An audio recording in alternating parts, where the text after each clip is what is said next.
everybody. It is another Tuesday in 2025, which means we are live. Ladies and gentlemen, boys and girls, children of all ages, www.WeLikeSportsPC.com proudly presents to you its podcast tag team champions of the world. The Cleat Geek, Mike Valentine. Gabriel, who has no nickname yet, is over there to my right, but he'll get one, don't worry. And we are the 6, 4, 3, and out guys, and you're listening to the Sportz Truth. Gabriel, how you been, buddy? Hello, Michael. You know what? Everything is right in the world. We have March Madness. Baseball is officially in full swing. And we have a lot of foolishness going on in the NFL. I'm a happy camper. All right. Man, if that's what makes you happy, you are thriving right at the moment, my friend. All right. Well, before we get too far into this whole thing, and we are going to dive into a lot of stuff today, but before we do, let's cough and make terrible radio first, and then let's give everybody what they're coming for, which is the walk-up music. Are you ready? 20 seconds start now.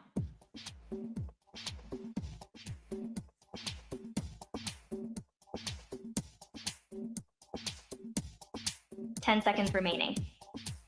Gabriel, can you hear that all right? Yes. Okay. 5, 4, 3, 2, 1. All right, we all know what that means. We've had the same theme song since day one. We just haven't always had the same people. But today, it's nice to have guests.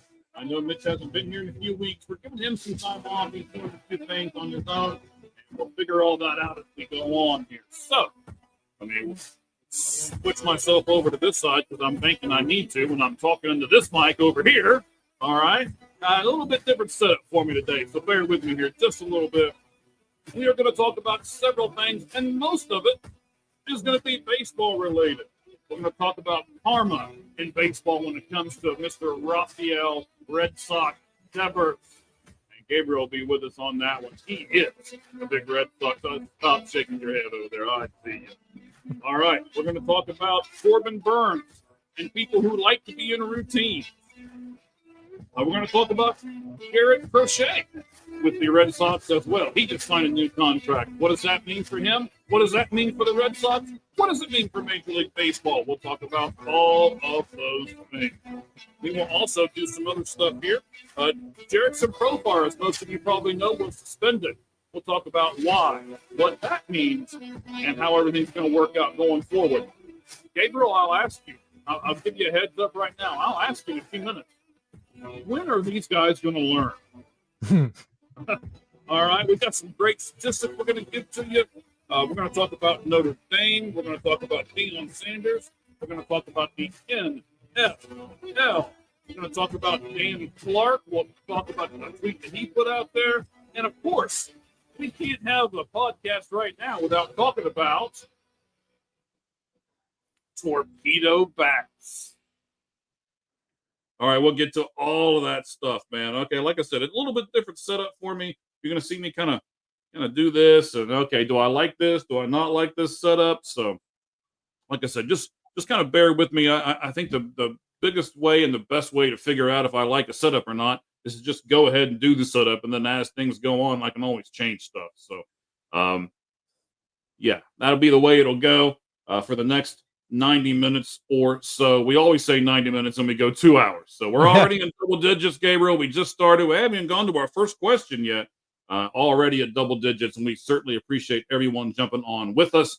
You can go to the comment section in the top right-hand corner. Click on it. Leave your comments. I can see them on this end. We'll put them up on the big board. And as long as you talk about what we're talking about, we will include you as part of the show. All right, Gabriel. How's your week been, buddy? How's everything been since I saw you last week? Yeah, it's been busy because I've been writing for Fanside in the March Madness department, and And it's so crazy how there's game after game after game, and now we're in this Sweet 16 slash Elite Eight, and it's silence, dead silence in terms of basketball. And then baseball, it's just nice where you can basically spend your whole afternoon turning on a ball game, getting plugged in, finding out who's hot, who's not, seeing how great my Red Sox are doing after that opening win. It's just been a blast. That was sarcasm, everyone, because his Red Sox are not doing very well. So that was sarcasm there. But we'll get to all this sarcasm. But you know what? Before we dive into a question here, I noticed something's different today, buddy. Oh no. So why did we take off Nebraska and decide to put on the San Antonio Spurs for? What was that deal? Full disclosure, I'm not sure I'm stuttering there, but it's fine. Full disclosure, the two hats are interchangeable in my world. I love my San Antonio Spurs and I love my Nebraska Huskers. There wasn't really a reason. I'll be very honest. Although I was hoping that we'd at least win the Fox AEG tournament, which is the third tournament, even below the NIT. But that's not going to happen either. So it's fine. I'm fine. Well, you can wish and dream for next year, right? That's what next year always is. So, Yep. so Gabriel, are you a routine person like I am, buddy? No, I really try to be. I think it's important. All right, I'm a big routine guy, and I need to, I need to get everything flowing. I need to get everything in the same spot. And when I don't, it seems that I get kind of taken back, right? And it really messes with me. I know we've already got comments going. We are flailing away, buddy. Here we go. Brutal. Yeah, I think he's talking about your hat. Anyway, so oh man, yeah, I'm a routine guy, and I completely understand other people who are routine people. Now, Yes. my wife, on the other hand, she is not a routine person whatsoever. She likes, she's like the fly by the seat of her pants kind of. She gets up, she does whatever she needs to, does whatever she wants, and just goes along with it. Man, that would make me crazy. I have to be structured, and I have to be. We do this thing first, then we do that, and then we do this. And I also think that comes into play with multitasking. People who work with me know, and there's some people who are listening right now to me, who are probably getting ready to laugh because they all know it's true. I don't multitask. I am a prioritizer, is what I call it. I do one thing, and then I do the second thing, and then I do the third thing. So that's kind of the way I live my life. Gabriel, can you multitask, or are you more of a prioritizer? Where are you at? And then for those of you who are like, what in the world is he talking about? Shut up and get to sport. I'm building to it. All right, I'm building to it. Give me a second. But Gabriel, what are you? Are you more of a routine guy? Are you more of a multitasker? How would you define Gabriel? Yeah, shut up and dribble kind of ad for that crowd. But no, first of all, I like first of all, Michael, how we will go in between like life topics and other top aspects that matter in life with and intertwine that with the sport. So I like that about how you host the show. In terms of your question, it certainly depends. For me, it's not binary. For me, it's not necessarily black and white, but for the most part, I like to get in a flow state. Once you get in a rhythm and once you have a little positive momentum going your way, then things fall into line, and that usually comes within a structure. That usually comes with how you put it, a routine. And so, are there some people who can sort of kind of wing it? Yeah. I would argue they would probably be better if they were to be a little bit more structured. And I would also argue that at this point, luck is more so favoring them, or they have some really high end level talent, God-given talent, where it's like, okay, you can do that, but I wouldn't recommend your approach for pretty much anyone else. Okay, so here's where I'm going with this, right? For those of you who don't know or may not know, today, Corbin Burns, the new $210 million pitcher for the Arizona Diamondbacks, started the 5th game of the season. And, I live in Arizona, and a lot of people here are just completely bent out of shape about it, right? they're like, oh my gosh, Torey Lovello should have known that Corbin was more of a routine guy, and he likes to stay in that routine, and he likes to Mhm. do all these things. And I don't know what kind of miscommunication there was, or even if there was a miscommunication. I'll explain that in a moment. But I completely understand, and I actually like it that Corbin Burns wants to stay in the routine. That he wants to, he a bullpen on this day, or we study film on this day, and we go to the gym and work on our cardio on this day, or whatever Right. he has in his routine that goes, like 1, 2, 3, and 4. So I'll ask you this, Gabriel, do you think that makes him a better pitcher because of the structure that he continues to follow?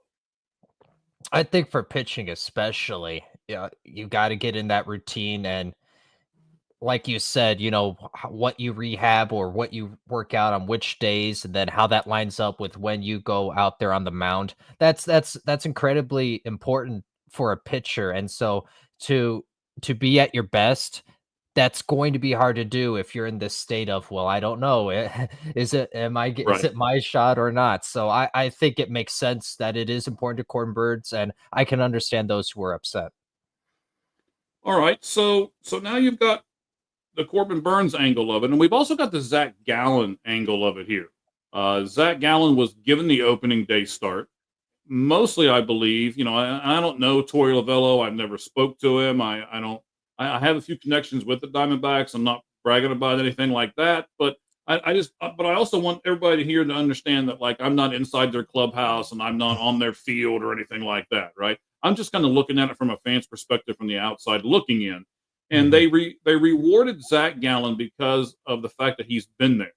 They rewarded Zach Gallen because of the fact that he has given a lot to this team, and instead of just being the new guy in town, or just being supposedly the $210 million guy, they actually gave the opening day start to Zach. Do you like how they rewarded Zach for that, or do you say no, man? You need to give the opening day start to the best pitcher in that clubhouse, and that clearly is Corbin Burns. How do you weigh in on that, Gabriel? And that's the flip side of it, and that's the beauty of baseball, of the manager decisions, and of sports really. And so that's why I'm not going to be too harsh on the manager, because I get it. You want to reward the guy, loyalty, and the guy has been in the ball club for a minute, so he, in his viewpoint, this guy has earned his stripes, so to say. I 1,000% get that perspective. I will say, it looks like it's very clear who the guy is, and who is going to be. And if he had to do it over again, I don't think Zach Allen would be the opening day starter. Just based on the very small sample size we have so far for 2025. Okay. And I haven't looked at the game. I'm actually recording the game, so I was going to watch it after the podcast. So I have no idea what the score is. I don't know where we're at right at the moment. I do know that he's pitching, but I don't know anything else beyond the fact that he is pitching. So, there we go. Young pitchers. We got a lot of people chiming in right at the moment, and I appreciate that. We'll get to everybody. I got some stuff back here. What about spring training, Gabriel? How much stock do you put in spring training as far as where you put pitchers into the rotation, just based off spring training alone? I don't put any stock because I don't know how the ball clubs are going about it. They were talking about this on, I forget which broadcast, but you'll sometimes a pitcher will be asked to just work on a certain pitch, and he'll throw like three sinking balls back to back to back, and that you don't get, really, really odd, weird stuff that you wouldn't see in the regular season. So I don't know. And like you said, I'm not in any of the ball clubs, so I can't say I can't see or hear what they're being told. So therefore, I can't take too much out of spring training, unfortunately. It's fun. It's something I'll tune on as background noise, but I personally don't put too much stock until the actual first pitch of the actual opening season starts. Okay, I got it. So how about this? Is it an honor to be the opening day starter? Is it an Oh yeah, honor to be it? Yeah.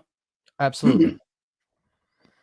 People in a lot of the contracts, they'll do some things, so many innings, so many appearances, so many this, so many that. You start getting bonuses and stuff like that.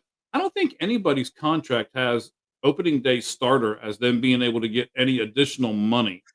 I've always kind of wondered that because, I agree with you. It is an honor. It's something that I think every pitcher would strive for, right? I want to Mhm, be the guy that gets the ball on the very first day. I want to go out there. I want to start this season off right, but mhm. yet nobody has it in their contract to get any extra money off of it. Do you think that's strange or not, Gabriel? I don't I don't think that's strange. I think it is interesting. I like the question though. I hadn't thought of it like that before. But it makes I think it makes sense that you wouldn't want that maybe in the contract. You'd probably want it in theory of who the best pitcher is, although look at us having this conversation right now. Right. But definitely an honor and definitely something that I feel the baseball players, the baseball pitchers, they take seriously. It's something they certainly strive for. Okay. So last couple things on this, then I'm going to move on to a Red Sox topic here. Just for you, buddy. It'll be Thanks. our first of two Red Sox topics today. So here it is. Without Burns, though, right? And the Diamondbacks took a little bit of a chance here. I'm going to be honest with you, and I don't think we're ever going to know the answer to this question. But I don't think this was done, or I think this was done on purpose. To be honest with you, I think this was Mm. done to where the first four pitchers got to face the Cubs. Now we have a day off. We go to New York, as most of you probably know who are watching this broadcast right now. The Diamondbacks are facing the Yankees in New York. So if I'm Torey Lovello, I'm trying to beat the Yankees more than I'm trying to beat the Cubs. And I know that sounds just like, oh, well, they're all important. You should be trying to win them all. I get that. I understand that. But also, if you throw Corbin Burns, Zach Gallen, and Merrill Kelly, those three starters at this Yankees ball club, I think you've got a really good shot at sweeping them and making a statement early in the season. If you go to Yankee Stadium and you sweep the Yankees in New York in the second series of the young season, that Mhm, makes a statement. And I'm going to mhm. predict right now that the Diamondbacks are going to do that with the I three like pitchers that that. they're setting up. So I almost think that it was done on purpose, although we're never going to know. Nobody's ever going to come out and say it. Do you think it's a possibility, at least, that the Diamondbacks, Torey Lovello, front office, however, did this on purpose just for these three games in New York? Hey, that's certainly possible, and that's another reason why, it's fun to have these conversations, fun to have these talks about, well, he should have done this and or this is what the guy should have done. But what you just like how you just pointed out, there are a bunch of factors though, and certainly I don't no offense to the Cubs, but right, there's a difference between facing the Chicago Cubs and the New York Yankees. So if this was part of his tactical approach, I'm all for it. I would definitely back it. So we got our guy here. Actually, it's your guy, right? I'm gonna give this one to you, right? That comments up here all the time on our comment section. We love it. We encourage all the rest of the people who we our numbers are climbing and climbing and climbing. So there's more people out there watching us and more people who can comment. Uh, we want you to do that, right? We want you to be part of our show. This is our show, but it's also your show. So how about that? Get in here with us and help us out and give your opinion. But you know, I got to go back to this one, right? Hey, one day I'll be on the show and we might be on there for 3 hours. Now he's going to start writing for us. And what's your buddy's name here, Gabriel? What Jordan. what is this? What is it? Jordan. No, Jordan. So Jordan, let me look right into this camera, Jordan. Um, yes, I'll allow you to be on this show, and that's 100% what it is, right? It's you being allowed to be on the show, but you got to write a few articles first, buddy. You got to show me. You got to show me something first, okay? It's a privilege to be on the Sportz Truth, and I'll give you that privilege as soon as you prove to me that you've earned it. All right, here we go. Now let's see if that ticks him off. All right. I like those two words. See, Nice, respect Jordan. your elders, sir. Nice, I like Jordan. it. I like it. All right, so we're going to jump off of this topic and go to the Red Sox. So the Red Sox have signed Garrett Crochet to a 6-year, $170 million deal. So here's the first question, Gabriel. First of many questions on this, since you're a big Red Sox guy, right? Is Oh yeah. Crochet now the new ace of the Boston Red Sox? For me, yeah. For me, yeah. I mean, I think his resume stacks up, and I- if if you d- if you don't give this type of contract to anyone else, I don't know who you would. See, so right. Well, we'll Um, get to that actually. We're going to talk about a few other contracts. Detroit passed out some money today, and there was a few other teams that have done the same thing. So mhm. we're going to do some comparisons and analysis here before it's all said and done. Certainly, he's an arm that I'm glad was, part of the organization anyway, and who I'm glad will be part of the pitching staff now moving forward for the very long foreseeable future. Hmm. I just, we all cross our fingers with that one thing that we worry about with all pitchers, Yeah, So that's the only thing that I'm truly worried about. But if he's healthy, I feel really good about him. And in terms of him being the ace, yeah, for me he is. fantastic. So Crochet has a 35.1% strikeout rate with 209 Ks and only 33 walks last year.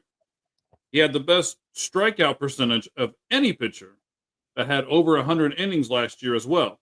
And he was second to only Blake Snell in swinging strike percentage. Of all of those stats that I rattled off, I'm a big stat guy. And that's what I'm going to base a contract off of. Mm-hmm. Can you base a contract like the one they just gave Garrett Crochet off of strikeout and walk and swinging strike percentages like that?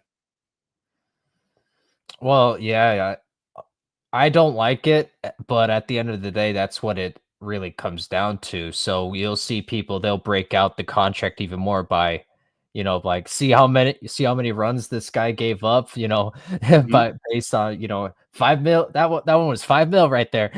So and Right? that's I don't like that approach because sports can often be more dynamic in nature, but at the end of the day, that it is a business and we have to be able to quantify production. So I think it's a very legitimate approach, Michael. But at the end of the day, I think you're going to base everything more on stats than you are personality or anything like that, right? So then you have to look at these stats and Yeah. you have to say, okay, 209K is worth X amount of dollars. I think we can quantify those things.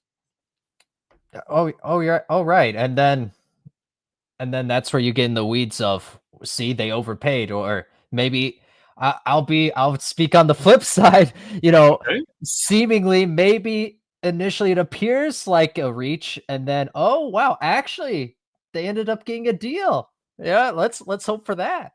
Okay. And we'll look at that actually. That'll be an interesting part to this as we kind of circle back around here in just a little bit when we talk about some other contracts. But do you have any trepidation with the injury history, including his Tommy John surgery? Well, right, and listen. Some people get Tommy John and they come back even a little stronger and they're fine. And then, but we also know the nature of injuries in general. Once you injure any area, can affect other parts of your body and or repeat injury. So Mhm. that's just always something that you're going to be worried about. And then for 6 years too, um, I'll just say for me personally, if he's good for three of them, I thank you. I'll take the win. Yeah, see, I'm not sure if I agree with that, man. I want my guy to be pretty good. Okay, so I'll put it to you this way: I would rather sign a shorter contract and he'd be good for those short amount of years. I'll even pay him more, right? Mhm. I would instead of so he got let's say 170 million for 6 years. I'd rather pay him 100 million for 3 years and get three really good years than pay the Mm. 170 million for Yeah, six and only get 3 good years. that's smart. So right, so that's kind of the way I look at it. So we mentioned Blake Snell and his swinging strike percentage. We mentioned Corbin Burns in the first question that we had here. And then we also talked about, actually, I'll tell you what, we didn't talk about Max Free, but I'm going to add him to this conversation for a moment. So we're going to compare those four contracts. Okay. And then as a Red Sox fan, please be at least halfway impartial. And at the end of this discussion, tell me where you lie on the contract that your Red Sox gave to Crochet, okay? Oh, I'll So, lie if needed. Don't worry. oh, you'll lie if needed? Okay. Then we have to change that hat. It's going to have a sock on it or something before it's all. Yeah, no Spurs, no more Cornhuskers. We're going to have to get a sock on that hat. So, all right. So, basically the financials for Crochet's contract have not been revealed, but because of the length and the money overall, we can pretty much get a good idea of what there is there. Mhm. So although those haven't been revealed, he's going to make roughly $32 million a year. Snell is making 27 million for 4 years, a shorter contract, like I talked about a minute ago. Max Fried actually has a longer contract, 8 years, and he'll make 27 million. And Corbin Burns is going to fall in there as well. He'll do 6 years, but he's going to make 35 million. So I'm just going to flat out ask you this way: would you rather have a shorter contract with Snell at 27? Would you rather have the 32 million that you're going to pay Crochet? Would you rather go with a longer contract and Max Fried and give him the 27? Or would you rather pay for what I think you and I would both say Corbin Burns is a little bit better of a pitcher, and you're going to have to pay him a little more? So instead of the 32 that Crochet's getting, Burns is going to get 35. Where are you got four choices. Which contract do you want to choose here, buddy? I mean, yeah, I don't like longer contracts anyway because of what can happen in the blink of an eye in sports. And not just health, but also, the quality of the player. And what if something happens where mentally he's then not the same player he once was, and then he just can't get it again. That happens all the times, and that Mhm. that can change on a day-to-day basis, let alone a year-to-year, in this case, nearly a decade basis. So Right. I don't like long contracts anyway. So from all these choices, me personally, I like the Snell one. 4 years is still long-term thinking. That's still, Mhm. we're what is that then? 2029? Right. But you then give yourself a little more wiggle room at the end of it. So that's personally what I think view as the best contract here, especially for someone of his quality. Now, this happened earlier today. I didn't realize this as I was writing everything out over the last couple of days for this show. But I did see, and I was actually kind of shocked. You brought up a good point, and I'm going to help you with this point here. You said, hey, it's the mental aspect too, right? Um, we're going to talk about Rafael Devers and his mental aspect here in just a little bit when we get to that point. But as far as pitchers go, I saw where the Pittsburgh Pirates sent down David Bendar today. Um, Big time closer, was an all-star just a few years ago, but he has been terrible in the short term lately. And they sent him down. Man, if you're a pitcher, it's got to be hard to forget especially a closer, right? Because you got to go right back out there and close the game again. Mm-hmm. And they sent him down to AAA basically saying, hey, figure this out, buddy. Um, So yeah, it's not just what you can do with your arm. It's not just what kind of pitches you can throw. It's not just how hard you throw or your location or the movement or the break or any of that other stuff. That's all physical. There's a mental aspect to this game as well, Gabriel. Talk to us a moment in your perspective about the mental aspect of the game and how much that should be rewarded in a contract as well. Yeah, to me, that's almost more important. At this level, everyone can comfortably throw well over 90, and you usually have hopefully you have more than one pitch that you can rely on. But kidding aside, that the mental aspect, how you recover from, all right, well, he just got one on me. That's Mhm. more important than all those other physical attributes that we're talking about, and then how they conduct themselves within the ball club, at how they are behind the scenes. That's way more important anyway. And should that play a factor in this? Absolutely. And if you don't value it in terms of how you divvy up, years and money on the contract, whatever, if you don't personally put any emphasis or onus on that, I promise you it affects. I promise you it does have an impact. Absolutely. So Mhm. whether you want to acknowledge it or not, it has a huge role. Okay. I 100% agree with you. I would pick the shorter contract as well. I don't like paying anybody big money for a long Mhm. term. I would much rather pay them bigger money for a shorter term. So that's just kind of my thought process on everything. Let me give you a couple of stats because I've got a lot of stat stuff here written in on the side. Twitter was good to me this week, and I got some stuff from some other people. People that are fans are out there are starting to notice that I'm putting stats up here, and now they're sending me stuff, which is fantastic. I Awesome. appreciate that. You can do that at the 643 and out pod. That is our Twitter handle. Gabriel, what's your Twitter handle, buddy? At Sports Pulse 100. At Sports Pulse 100. All right, fantastic. So here's one. I'm a big Reds guy, big Arizona Diamondbacks guy. Those are my two teams. We'll talk about maybe in the later in a further segment here. Can you have more than one team? I think maybe that's something that we should explore before it's all said and done here as well. The Cincinnati Reds have lost 32 consecutive series when they have lost the first game of the series. I was listening to the Reds on radio and heard that stat and was like, wow, that's kind of weird. 32 consecutive, not 32 of them like in the last year or anything like 32 of them in a row.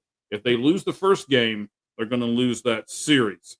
And here's one for you. For those of you who are White Sox fans and you're a man, you got to get something to cling on to. Let me give you something to cling on to. And this is pretty good, actually. So the only teams in Major League Baseball history whose starting pitchers allow no earned runs in the first 4 games of a season. Here they are. The 1914 Red Sox, the 1976 Brewers. I wanted to throw in your Red Sox there for you, right? What a The year. 1976 Brewers. That's Mitch's team, so we'll toss one in there for him. The 2013 Giants. I don't know anybody that likes the Giants, so I don't know. Well, whatever. The 2019 Blue Jays and the 2025 White Sox. Yes, their first 4 games of the season, their starters did not allow any runs. So from a team that's so bad, having a stat like that the next year, that'll give you guys something to hang your hat on if you are a a White Sox fan. I'm looking at you thinking Red Sox, and now I'm getting all my socks all mixed up here. Uh, so yeah, they think he's going to be the next Chris Sale. I would agree with that. How about you? Do you agree with that, Gabriel? Do you think that they think Crochet is going to be their next Chris Sale? It's a good question. Again for that amount. Well, I hope they think that, and and Crochet's good. Crochet's good. It's just the issue. It's just a matter of health. Granted, um, hasn't been necessarily the cleanest. Had a couple pitches get away from it early. So Hmm. that was fun to watch as well. But we'll get to the Red Sox more in a moment here. But I'll say, I don't think that's an unfair comp. Where I don't think that's unfair. Where fans and Red Sox fans and fans of other ball clubs alike will be saying, well, as we progress through the contracts through the years on this contract, how does he stack up to Chris Sale? I think that's more than fair. Okay. Um, I will say this. I don't like. Well, I'm not even gonna lie about this. We're gonna do a lot of baseball now. Now that baseball is kicked in, we are gonna do a ton. We've got some stuff coming up with the draft. I've got some things that I'm going to announce here. We've got a few guests that we've got scheduled coming up. Watch on our social media platforms again at the 643 and out pod. You can also go to our YouTube channel. We're going to put some more stuff on our YouTube as well. Let me get the piece of paper over here. The old man has to move his glasses up to see.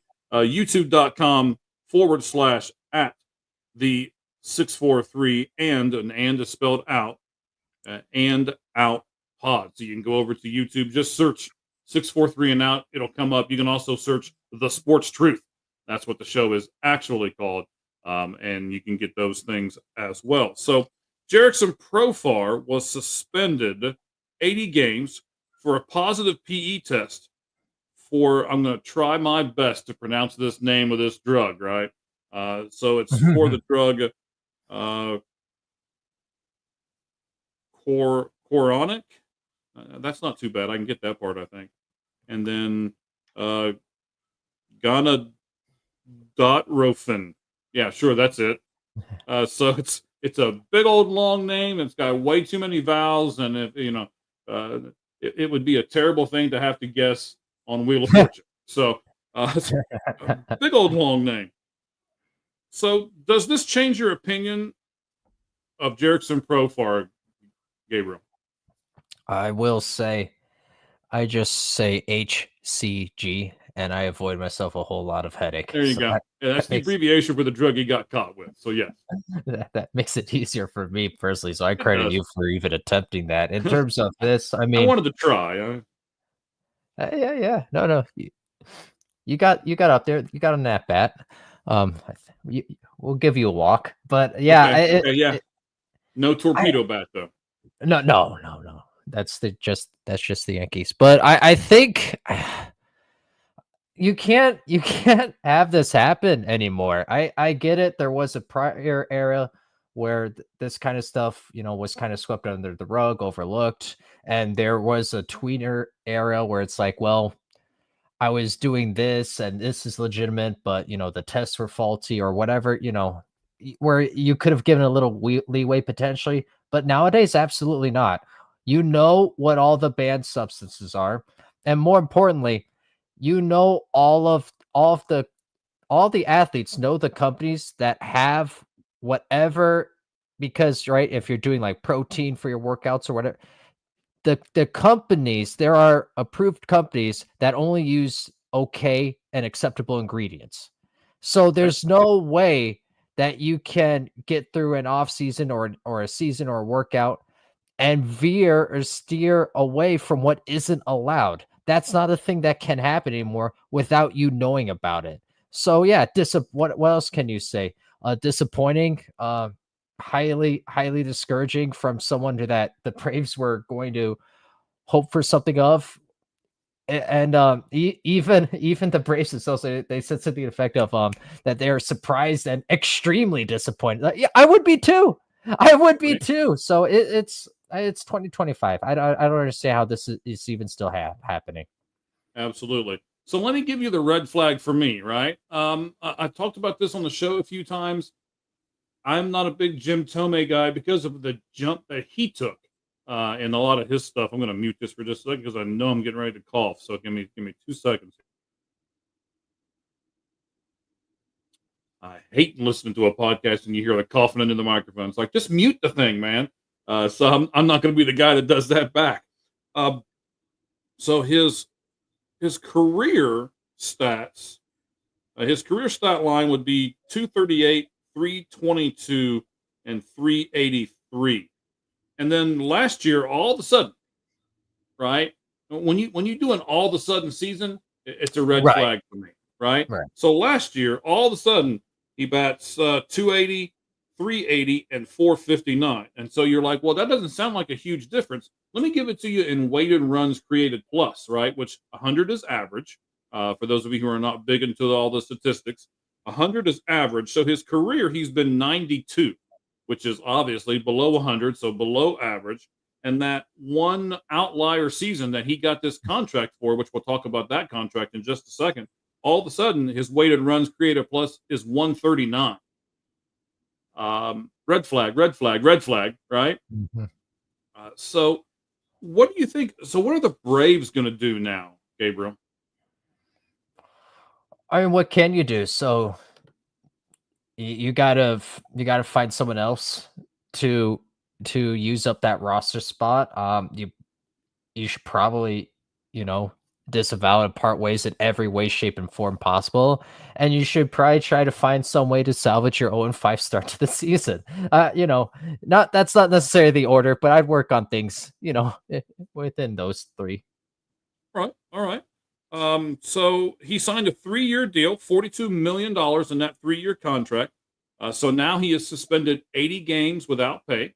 Mm-hmm. And that suspension, when we're going, why, you've got trainers, you've got nutritionists, you've got chefs. I mean, these are Right. major league baseball players, right? My wife is my chef. She she cooks everything for me, but she doesn't have any kind of a degree or anything like that. And if I'm these guys, right, I know who's making my meals. Mhm. I know what's in the meals they're making, right? And I make sure that I do so it doesn't cost me money and it doesn't ruin my reputation. Not only has this ruined his reputation, but it's going to cost him $6.9 million because he can't control what is in his body. Mhm. And you know what? That might be true right there. Some players are desperate. So now he signed a 3-year contract. I've talked about this with Barry Bonds before. I've talked about this with Alex Rodriguez before. They sign these huge contracts and they feel like they have to live up to these huge contracts. Jerickson Profar signed a really big contract for him. It's not a huge major league contract, but it is for a guy that had a 92, below average weighted runs created plus, and he comes in and he signs this huge contract, and he's like, okay, I got to live up to this contract now. So he does some things that he might not normally do. He's come out and said that he didn't know he took it, but they all come out and say that they didn't Well, know they right. took it, right? So who knows there? And then one of the other things that I want to pull up here, Manny Ramirez actually got busted for this exact same drug when he got busted for drugs in his career there towards the end. Mhm. So I thought I'd throw that out there as well. What it actually do?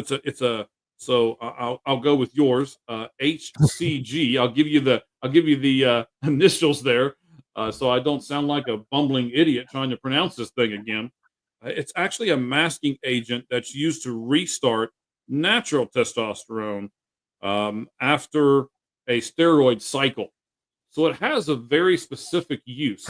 And to me, when you're saying, "Oh, I didn't know I did that," Right. bull. You know, it has a very specific thing that it does, and it's after a steroid cycle. It actually gets your own testosterone flowing and going again after you take steroids. So don't tell me you didn't know that this was in your body and that you didn't do this on purpose. I would look Jerickson Profar in the face and call him a liar. How about you? Would you have enough guts, Gabriel, to look uh, Profar in the face and be like, "I don't believe you"? Ooh, I might try to be more sly about it. Like, oh, what you went down to Mexico? Had the beef down there? What, like, what happened? Yeah, that's the way to do it. We've only got 5 Spanish people watching, and now they've all tuned out. So because the guy had to go to Mexico and get his drugs. Great job, Gabriel. So here's a question that I really want to bring up, and I want to spend some time on for a second. Mhm. I would really love to get your opinion on this, and we're going to do that right now. Mhm. If a player signs this kind of a contract, right? Again, so Profar signed a 3-year, $42 million deal, and then he tests positive for steroids. He tests positive for some kind of PED, right? An enhancer, PED, performance enhancing drug, right? Would you have a problem with baseball, Major League Baseball Association getting together and saying, okay, I can now void that contract that you just signed because you tested positive for a performance enhancing substance? I'm a little surprised that there isn't something like that in there. I feel like that definitely should be a breach of contract. Because you all are a part of this organization and you agree to operate and work on level playing terms, and you're doing something on purpose. Again, that's the key word, on purpose, Hmm. to give yourself a decided advantage. That's unfair, and that it's not a great look for the sport, and it hurts the reputation not just for him, but of really of baseball a little bit. Especially for a casual viewer. They're not going to be as in tune to all the great things going on right now. They're going to see, oh, another baseball player doping up. That's going to be Right. what goes in their mind. So yeah, I'm a little surprised that isn't the case anyway. I would be okay with a path back. I'm not saying an outright ban, especially because from my understanding, there's only so long where it can be in your system anyway. So like after 2 years, you can try to earn your way back. I'd be okay with something like that, but there definitely needs to be Mhm. heavy consequences. Right. And I think that until we get something like that to where it really costs these guys a significant amount, like they're just going to keep doing it. Yeah, I yeah, mean, what do they probably. have to lose, right? It's I work with prisoners every day, And I say, they try to escape. They try to do things that they know are bad. But if this guy's in here for life, right? What's he got to lose? What are you going to do? Give him 3 life sentences? I mean, he got nothing to lose. And if you don't hit these players in their pocketbook and stuff and do it significantly and take an entire contract away from them, I think they're going to keep doing it because they look at it as, what do I have to lose? I got to live up to this big contract that I now signed. All right. Last thing in our 4-pitch MLB talk that we're going to do. And if you're like, oh no, they got rid of the baseball already. Now the rest of the show is going to be what? We're going to do one piece in the middle where we do a few things from some other sports. And then we are going to dive right back into baseball because that's what we do here on the Sportz Truth. I got Gabriel with me from Sports Pulse 100. That is his Twitter handle, X handle. He's with Curious Sports Pulse Media. Gabriel, tell us what Curious Sports Pulse Media is and how you're involved with that. Yeah, that's something that I started earlier in the year. Earlier last year, pardon me. I just realized we're in 2025, Michael. So pardon me. Clapping for you for starting something like that. For going out on a limb and giving the fans something that they like with sports. I'll give you all that clapping and those accolades all day long. But again, tell us what it is and how you're involved with it. Oh, thank you, Michael. Yeah, so what it is, we're trying to connect with other content creators on the app on X, and from our own vantage point, just kind of looking for interesting talking points across all sports and just doing something of a deep dive. I have a couple of interviews with some interesting people who are athletes themselves, who are, one's a high school recruit, another one they're semi-pro athletes in Tennessee. So we're always looking for a different angle and hopefully providing something that you haven't quite seen anywhere else. All right, and you know what? That's how we met. You have, you reached out, and when you say that you work with a lot of other media outlets, you're 100% right. In fact, you and I work together for another media outlet. I don't know if you can remember what it is. I don't want to mess up the name. But we did a great podcast. It was you, me, one other guy, and then Stadium Rant, I believe, Yes. right? Yes. Okay. I didn't mess it up like I thought I was going to. So yeah, and that's kind of how we met. We connected. We started talking back and forth, and here we are. You're the guest co-host on the Sportz Truth. See, you I don't know if you're going to say you're moved up in the world or not, but yes, you've at least gone sideways. All right. So once again, last thing that we're going to look at here in this part of the MLB 4-pitch talk. Here's our 4th pitch. In response to a tweet by Dan Clark Sports. It's at Dan Clark Sports. If you don't know who Dan Clark is, you should follow him. Again, that is at Dan Clark Sports. Does a lot of really good stuff. He's one of our friends. You'll see he's got a lot of followers, and you're like, wow, he must be really desperate. He's actually following the 643 and out guys. Shoot. Yeah, I'm name dropping right now, and I'm liking it. I'm smiling from ear to ear. Okay, you got to do that every once in a while. So Dan Clark had a tweet about Roki Sasaki. I love saying that name, Sasaki.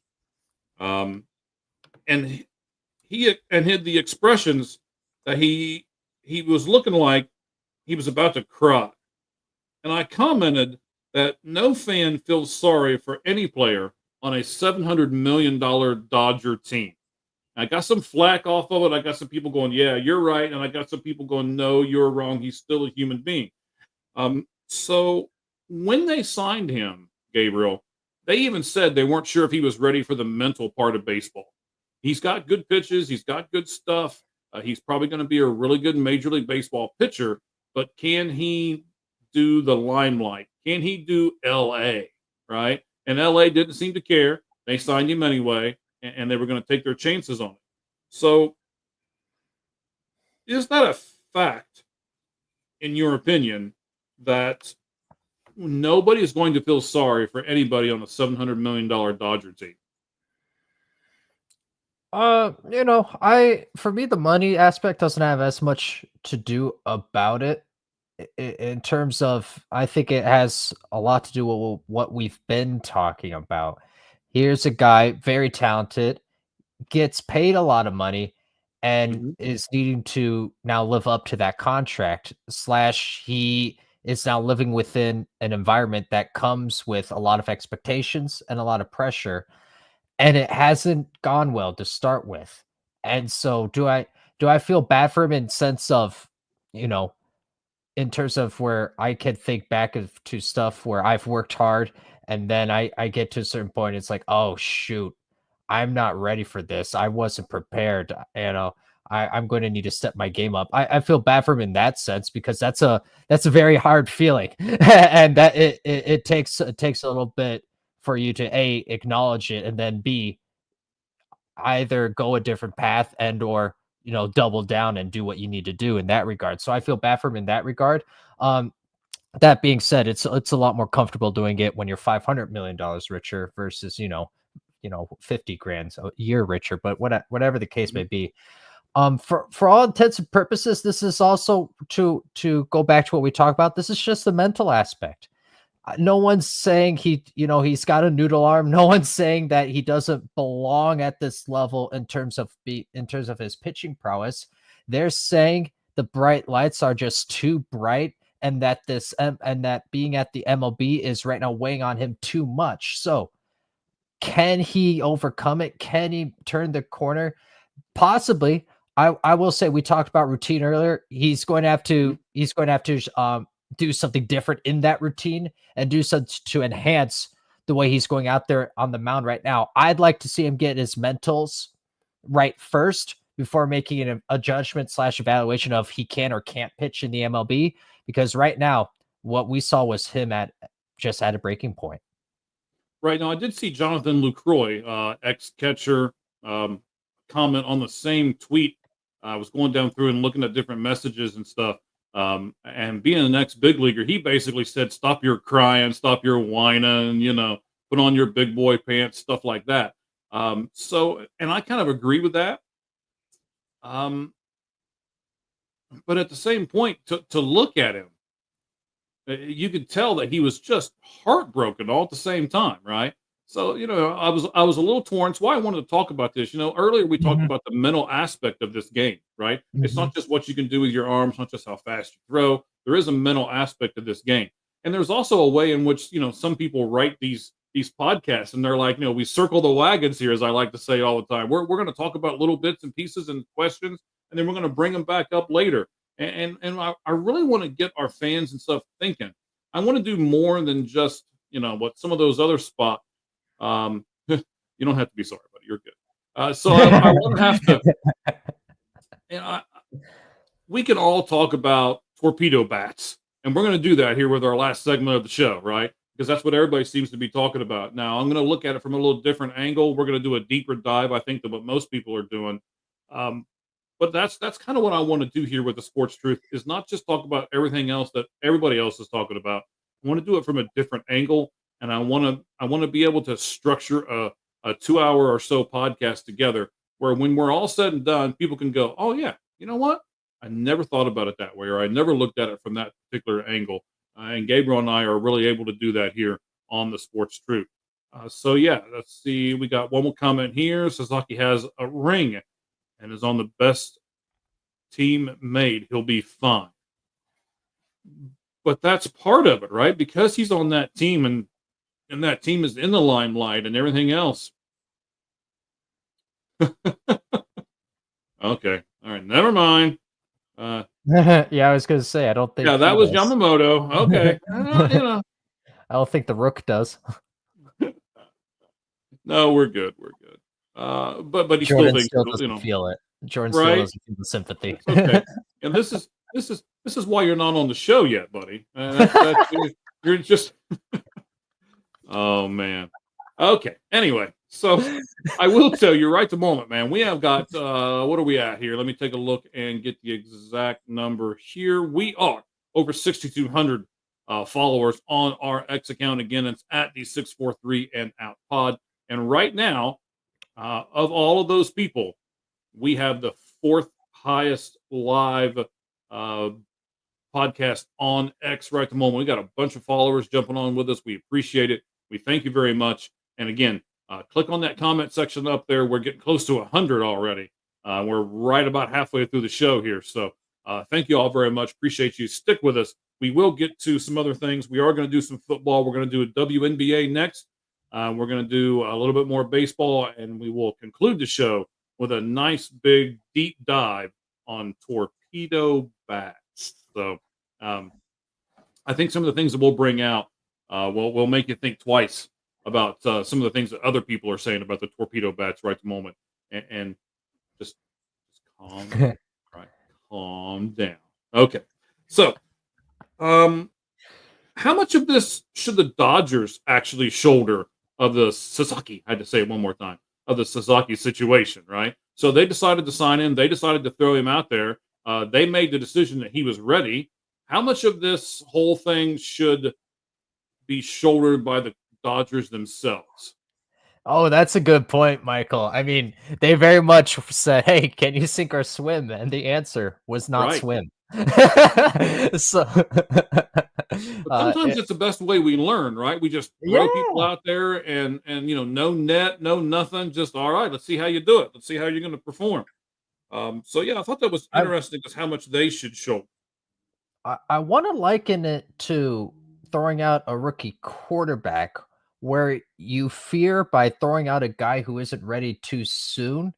You fear that you do irreparable damage there, and he can't come back from there. Right. And so I wonder if they felt that that risk was worth it here because of his talent, but then more importantly, it's the Dodgers. He can stink it up for the next 4, 5, 6, 10 games that he goes out there. Why? Because that rest of the lineup is, it's almost a challenge of, okay, so we're down 3 runs. We know we can win by 12 anyway, so it's fine.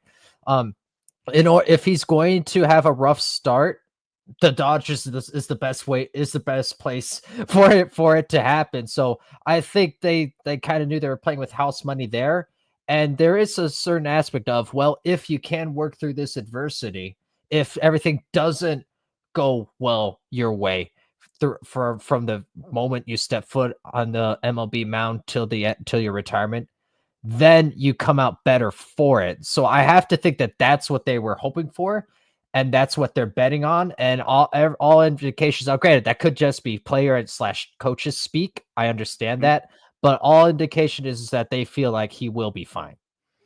Right. And we won't know a lot of what we're talking about, even though we're talking about it today because it's happening in real time. We won't know what kind of irreparable damage this does to him until 3 or 4 years down the road, right? We won't know if he's able to bounce back until 3 or 4 years down the road. So it'll be an interesting discussion to have. It is an interesting discussion to have now, and it'll be another discussion to have later on. Once you see, has he recovered? Is he Yep. is he a number two starter? Has he, because of everything that happened to him when in his first few games with the lights on bright? No, he's probably not. He's probably a fourth or fifth starter now, and is that going to affect his money that he's going to get later? And there's all kinds of aspects to this, and a lot of it we won't actually know till later. So fascinating thing. One more question on this topic, and then we're going to jump into a small section here where we're going to look at the NFL. We're going to look at WNBA, and we're actually going to look. We're going to have one piece on college football here. So, and then we'll jump back into our MLB four pitch talk one more time. We'll conclude everything with 4 more topics and MLB. Here it is, Gabriel. Is there crying in baseball? And if so, do you actually like seeing emotions on the field, or would you rather them, hey man, this is baseball. Quit your whining. Don't do all of that, and just give me a game. In the words of Frankie Valli, big girls, they don't cry, yai. um, Now, granted, the mindset is and the attitude is kind of shifting in baseball. Is with for example the Bryce Harpers of the world, but it's still very much frowned upon to get overly emotional and to kind of not be, to kind of not have a clock in clock out attitude. So I think there are still enough traditionalists that have influence and that were brought up in that way of going about your business in baseball, where I don't think it'll veer too much away from that for the most part. But I Okay. will say the pendulum has swung enough where at least within the Dodgers ball club, they understand and they aren't poo-pooing and they aren't like ashamed of Sasaki. In fact, they're coming out and defending him, where that wouldn't be the case in an era not too long ago in baseball. So that's Right. kind of how I view it at this point. All right. So your buddy here wants players cussing out umpires. Nice. Yeah. I don't know if I want to go that far or not. I mean, I don't want that kind of stuff happening. But I also here's the other half of this thing, and Mitch and I like to say a lot of times that I'm the get off my lawn guy, right? Because I'm the old guy here. I'm above 50 here, so my perspective is a little different than probably what yours is, Gabriel, because the way I was brought up and the era in which I saw a lot of sports, but I don't mind emotion, right? You want to give me, you want to give me the Kirk Gibson fist pump as he's rounding first base or whatever, fine. But don't throw your bat, don't show up a pitcher, don't do some stupid little antics with your, whatever, man. Just play. I don't mind you giving me a little, but don't go over the top with it. Don't be Mhm. cussing out the umpires. Don't be spitting on people, right? Jordan. Don't any of that stuff. But I also understand that it is an emotional game. I'm an emotional person when I watch the game, right? There's Mhm. been times where I've jumped up off of the sofa and I don't want to pull any muscles or anything, but I've done that a few times, or and then when you're upset at things, you throw stuff at the television and things like that. So I get it that it is a game and games are emotional.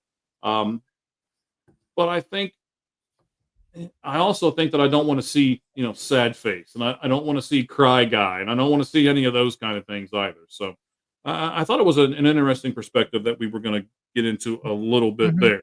Let's jump into our second segment here, and let's do so with a little bit of blue.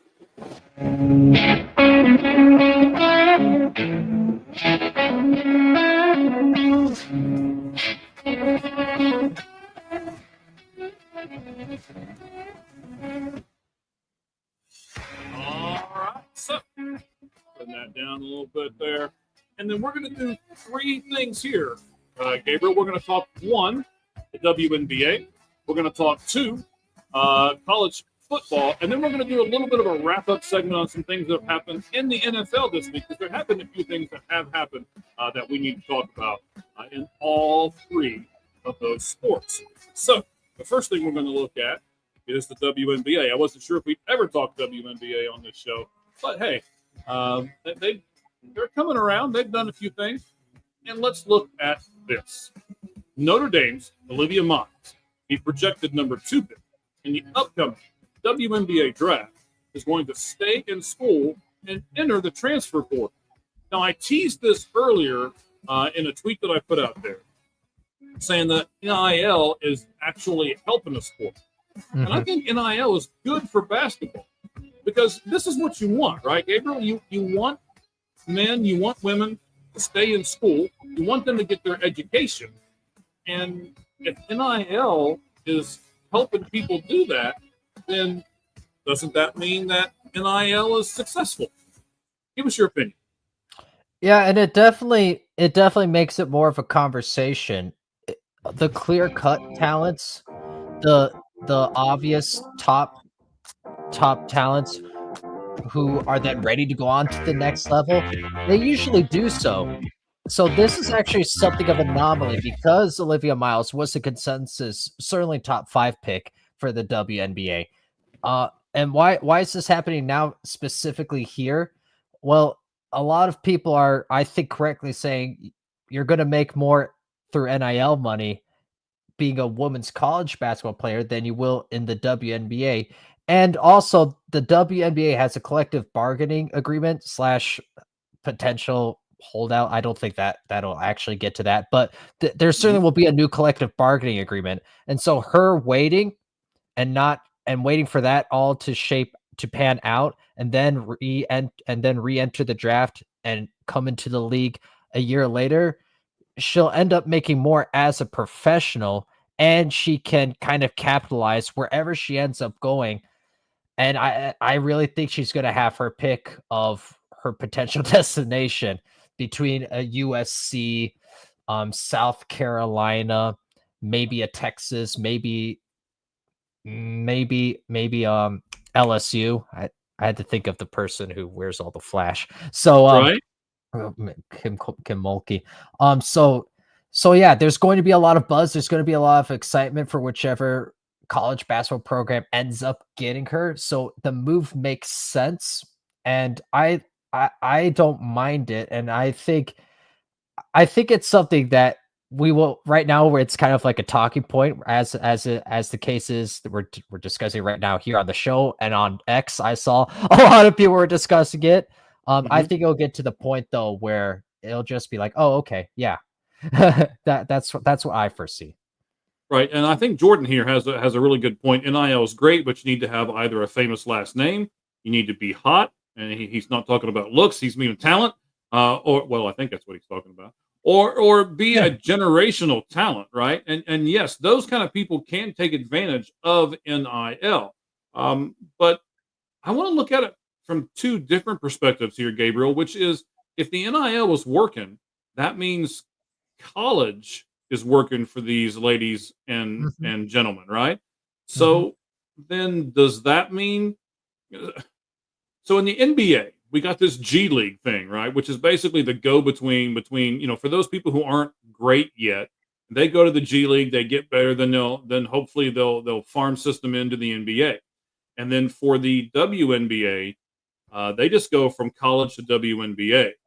So if we've got men and women choosing to stay at college because of the NIL money, does that mean that the NBA and the WNBA are going to have to change what they're doing in order to mm. continue to be a successful product? I imagine so, or at least certainly make it so that there's a better landing strip for the players because they're going to want to have the best player. This isn't a good look for the WNBA, and it isn't a good look for the NBA when when they forego whatever. And I forget which player it was now, but someone at one point decided to skip everything and just ended up playing in New Zealand. Right? It's not a good look. So I think I think moves like this would ultimately force some type of change. I'll just say I'm a fan of college sports.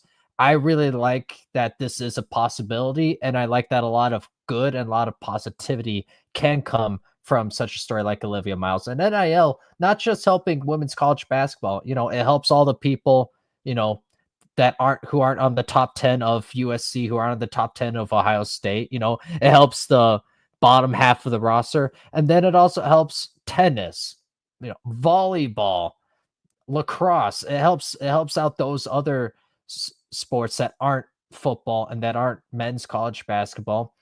And so I view it in that sense as a positive. Has its issues. I'm not saying it doesn't have its issues, and we can talk about that another time. But I will celebrate this positive that comes of it. Okay, so now you're going to have Juju, right? I Mhm. can't remember her last name. I know it's Juju. She's injured. She's not going to go into the draft, I doubt. So now you're going to have Olivia. What this Olivia Miles is this lady's name? She is. I'm sorry, Mhm. I'm not a huge WNBA guy, so I have to look at my notes and make sure I get the names right. She's not. She's not going to go into the NBA draft or the WNBA draft. This is really going to hurt them, isn't it? I mean, who's going to if you don't have the if the NFL didn't have their top two people in the draft, it's really going to hurt the NFL. These are like the only. It's like if you didn't have Caitlin Clark in your draft last year, who the heck cares about the WNBA, right? How are they uh, going to overcome this, Gabriel? oh no, no, no. They're gonna be just fine. They still have Paige Beckers, they still have Kiki Irifin, and they still have Haley Van Lith. Those are just three players that I could think of. They're gonna be just fine. And if anything, it builds up the excitement for then the 2026 draft. So there, for those who do follow women's college basketball, there are still plenty of big names to be to be excited for. Okay, I'm glad you rattled those people off because honestly, I don't know any of those people. I wish I had the name. She had a quote, and I put it on X feed. You can go over and look at that.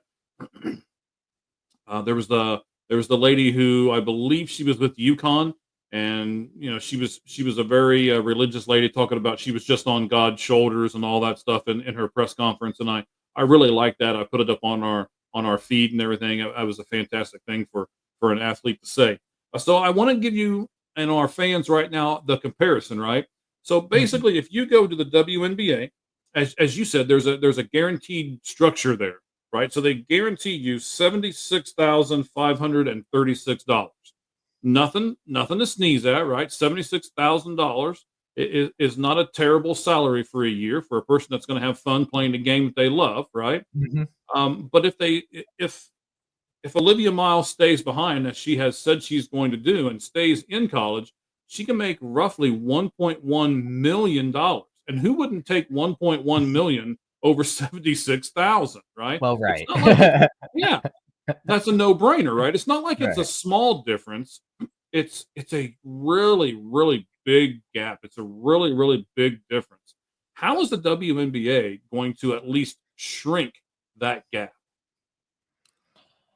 Yeah, I think for sure it's going to start and end with continuing to get the star college players in the WNBA, then building the product from there.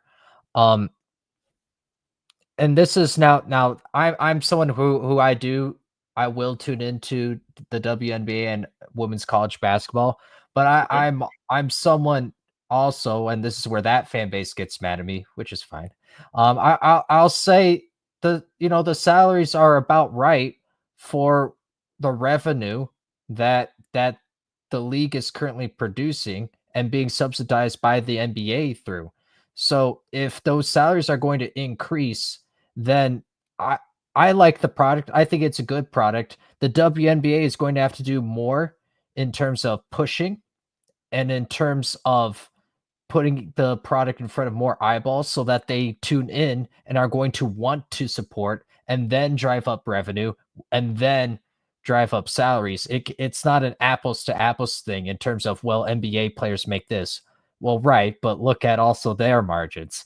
So then it's also going to come from a lot of people who bemoan the low wages of WNBA players. Those are the exact kind of people you're clearly invested to some degree. You should probably then also start supporting, and just not necessarily going to games, although that would not be the ultimate, but just tuning into the games, helping the ratings there, having a buzz with your friends, that stuff like that is going to help. But certainly it's doable. I like the product, like I said, and there are a lot worse television products out there that do fine. I'll name Power Slam, for example. I'm a huge UFC guy. I love UFC. I love boxing. Absolutely hate Power Slap, but it does well for itself. So everything has a market. They just have to get creative and be a little better on that end, and the fruits will follow. I just learned a little something about you. Big UFC guy. What about WWE? Because I'm a much bigger WWE guy than I am a UFC guy. I tried. I wasn't able to. Oh, all right. Well, for the first time all show long, sir, since I got this cute little board over here and I Oh can do these no, kinds of things. no. Uh, yeah, okay. All right, here we go. All right, so maybe we'll do a little bit more with this. Maybe we'll dive into the MMA once or something like that, and we'll do a specified show. But anyway, last thing here on the WNBA: will more athletes start doing this? And is it a bad thing for them to complete school and get a degree before they go into the to the? Is that still the route? I guess. Are you going to go back to school? You're going to get your degree. You're going to have something else to fall back on in case you do as Jordan said earlier, he felt sorry for Juju Watkins. What if God forbid, but what if she never recovers enough to have a Yeah. good WNBA career? Well, now if you go back to college and you get your degree, you're going to have something to fall back on. So the way this is working is not a bad thing, right? And the WNBA, you have to either be 22 or have completed your third year. So whichever one, Oh, takes precedence. So for most players, they don't That's why Caitlin Clark, for example, played the 4 years. She probably could have come out after her junior year, but right, you're that close to completing your degree anyway. So that's less so of an issue. Only I couldn't even imagine a player. So Paige Becker, she's gonna, I believe she's working on her master's if I'm totally transparent there. Um, but yeah, more cases, more often than not, that's not going to be an issue. I think it'll be a huge anomaly if a player were to come out as a junior before completing their degree. And like you said, that's a huge positive anyway. Right. So that's what I meant when I was teasing earlier that I think NIL is at least working for one sport. And that sport for me would be college basketball. So let's jump Mhm. to college football for a moment. And I wanna tell you, we less than 100 people, or excuse me, less than 10 people get added onto the show live. Right. I'm sorry, live right the moment. We get like 8 more people, we'll be at 100 live with us right now, Gabriel. You and I talking about sports, what we love to do. So let's take this off of there. Let's hide that for the moment as we talk about college football. Deion Sanders. I won't call him the what I learn a lot of other people call him the C and P thing. Nah, I'm not getting into all of that. His name's Deion Sanders. He just agreed to a 5-year, $54 million contract with Colorado. So my first of 3 questions for you, sir, is this: will the Buffaloes regret this contract? 5-year, $54 million. Well, you know how you can tell, Michael, is every win we divvy it up and we say, all right, that win was worth $2 million, and then each loss is worth, and we can do it just like we did earlier with baseball. It's a beautiful Right. system you and I have working out here. In terms of regret, no, they won't regret it because this contract at the time, we have to remember when they first brought Coach Sanders to Boulder, they didn't even have the money for the allocated promised contract that was agreed to at the time. They said, "Hey, this is your contract. You're going to get it, and we're going to figure out a way to get the rest. We don't have it right now." And Coach Sanders said, "Okay, that's fine." Like he understood. But since coming to campus, their enrollment has gone up tremendously. Certainly, Mhm. their attention, their spotlight. You want to talk about an NIL boost. So all of that has come via Coach Sanders being in Boulder. So 5 years, 54 million. He's 1,000% paid for that already and will continue to. So no, they won't regret it in one shape or form, even if he does end up, you know, not living out the 5 years and going to the NFL early. Oh, I like how you threw that at the end, like you're not sure if he's going to complete that 5-year contract. I'm not sure if he's going to either, but Mhm. we'll discuss that here in a little bit. So, do you think just Dion, nothing else, just Mhm. Dion Sanders being the coach of the Colorado Buffaloes, will he by himself, not worried about ticket sales, not worried about anything else? Can Dion Sanders bring in 5 years, $54 million to Colorado? Again, just with his name and likeness, just by himself. 1,000%. And that's mainly because of out of state students then wanting to come to Colorado. And as we know, out of state tuition is much more and brings in more for the university and the local economy than in state tuition. All right, so here's the third question, and then we'll do a couple things here with the NFL. We're gonna wrap up this section with that, and then we'll jump back into Major League Baseball here with a few things there. Let me tell you exactly what we're gonna talk about there. We got some more Red Sox stuff to do. We got some Cincinnati Reds, Ellie De La Cruz. We're gonna get to our poll question. That'll be on that one. We're gonna talk about the Detroit Tigers, and then at the end, as I said, we are going to look at torpedo bats.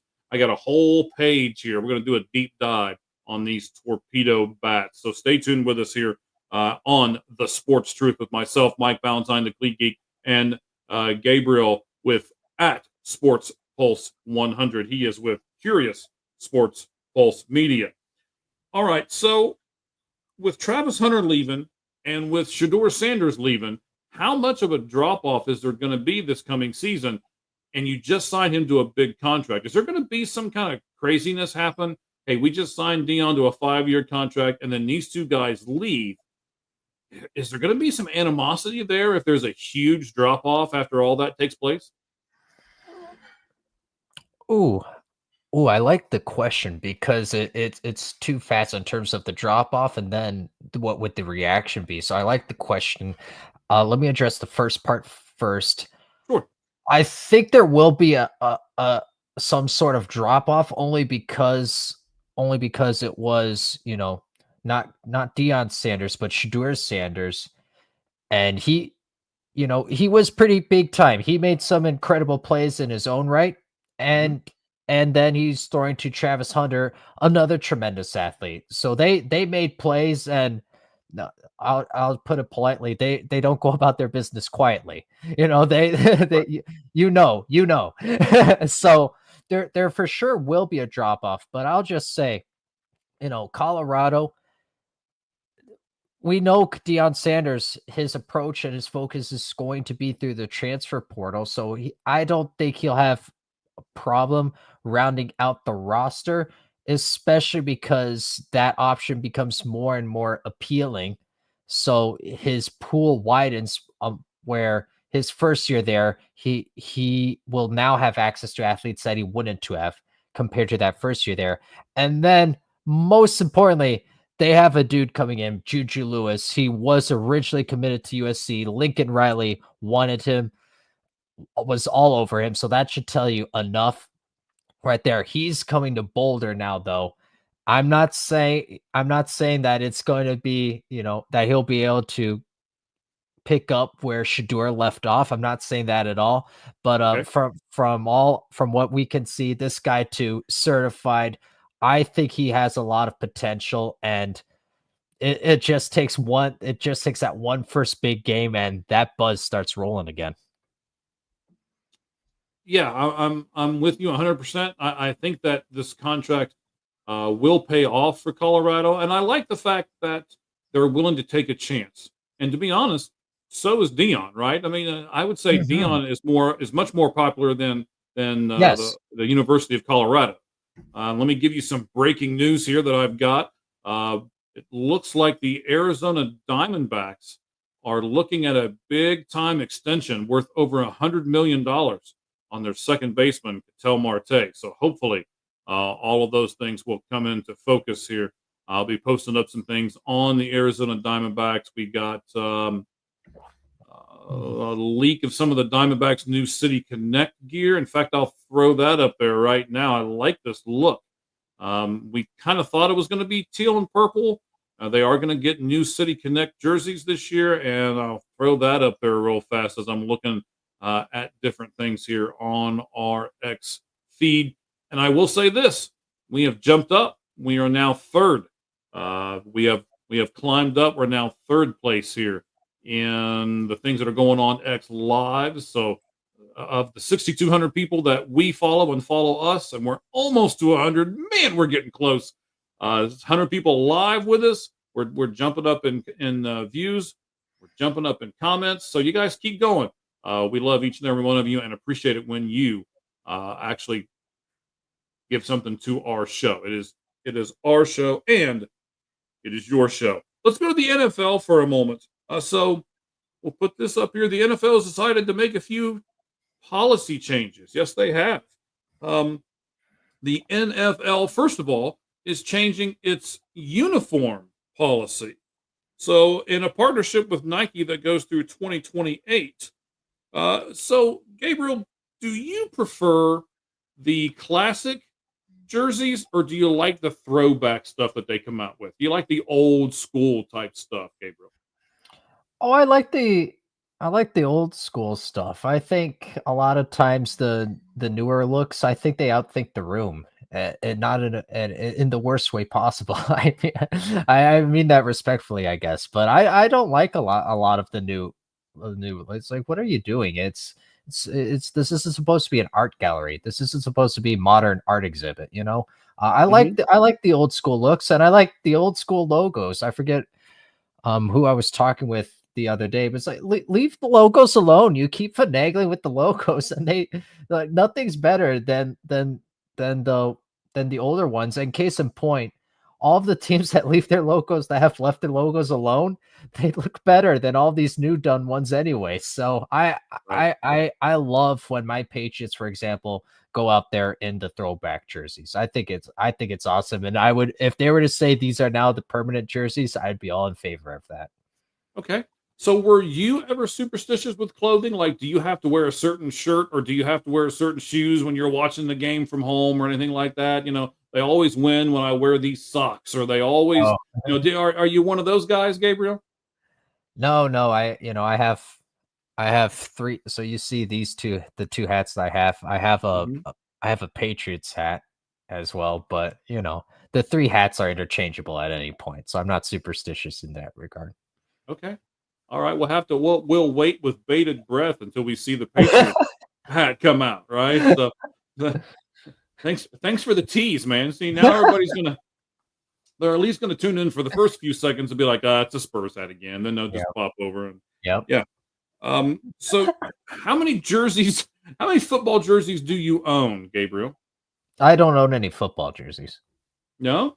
No. Well, I guess that makes the whole next question just null and void then. Fine, be that way.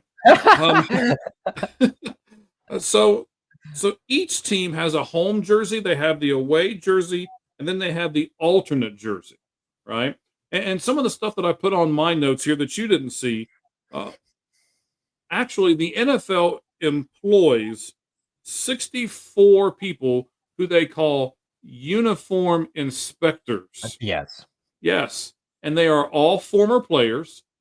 So the way this works from the research that I was doing is they get to go into the locker room about 30 minutes before game time, and they look at everybody and they're like, "Okay, nope, you can't have those socks on," or "No, you can't have, you've got to change pads," because I guess the pads are a big deal. You have to have the knee pad, you have to have the ribs, you have to have all the different pads for the player safety. So everybody has to match, and then they give the player an opportunity to change.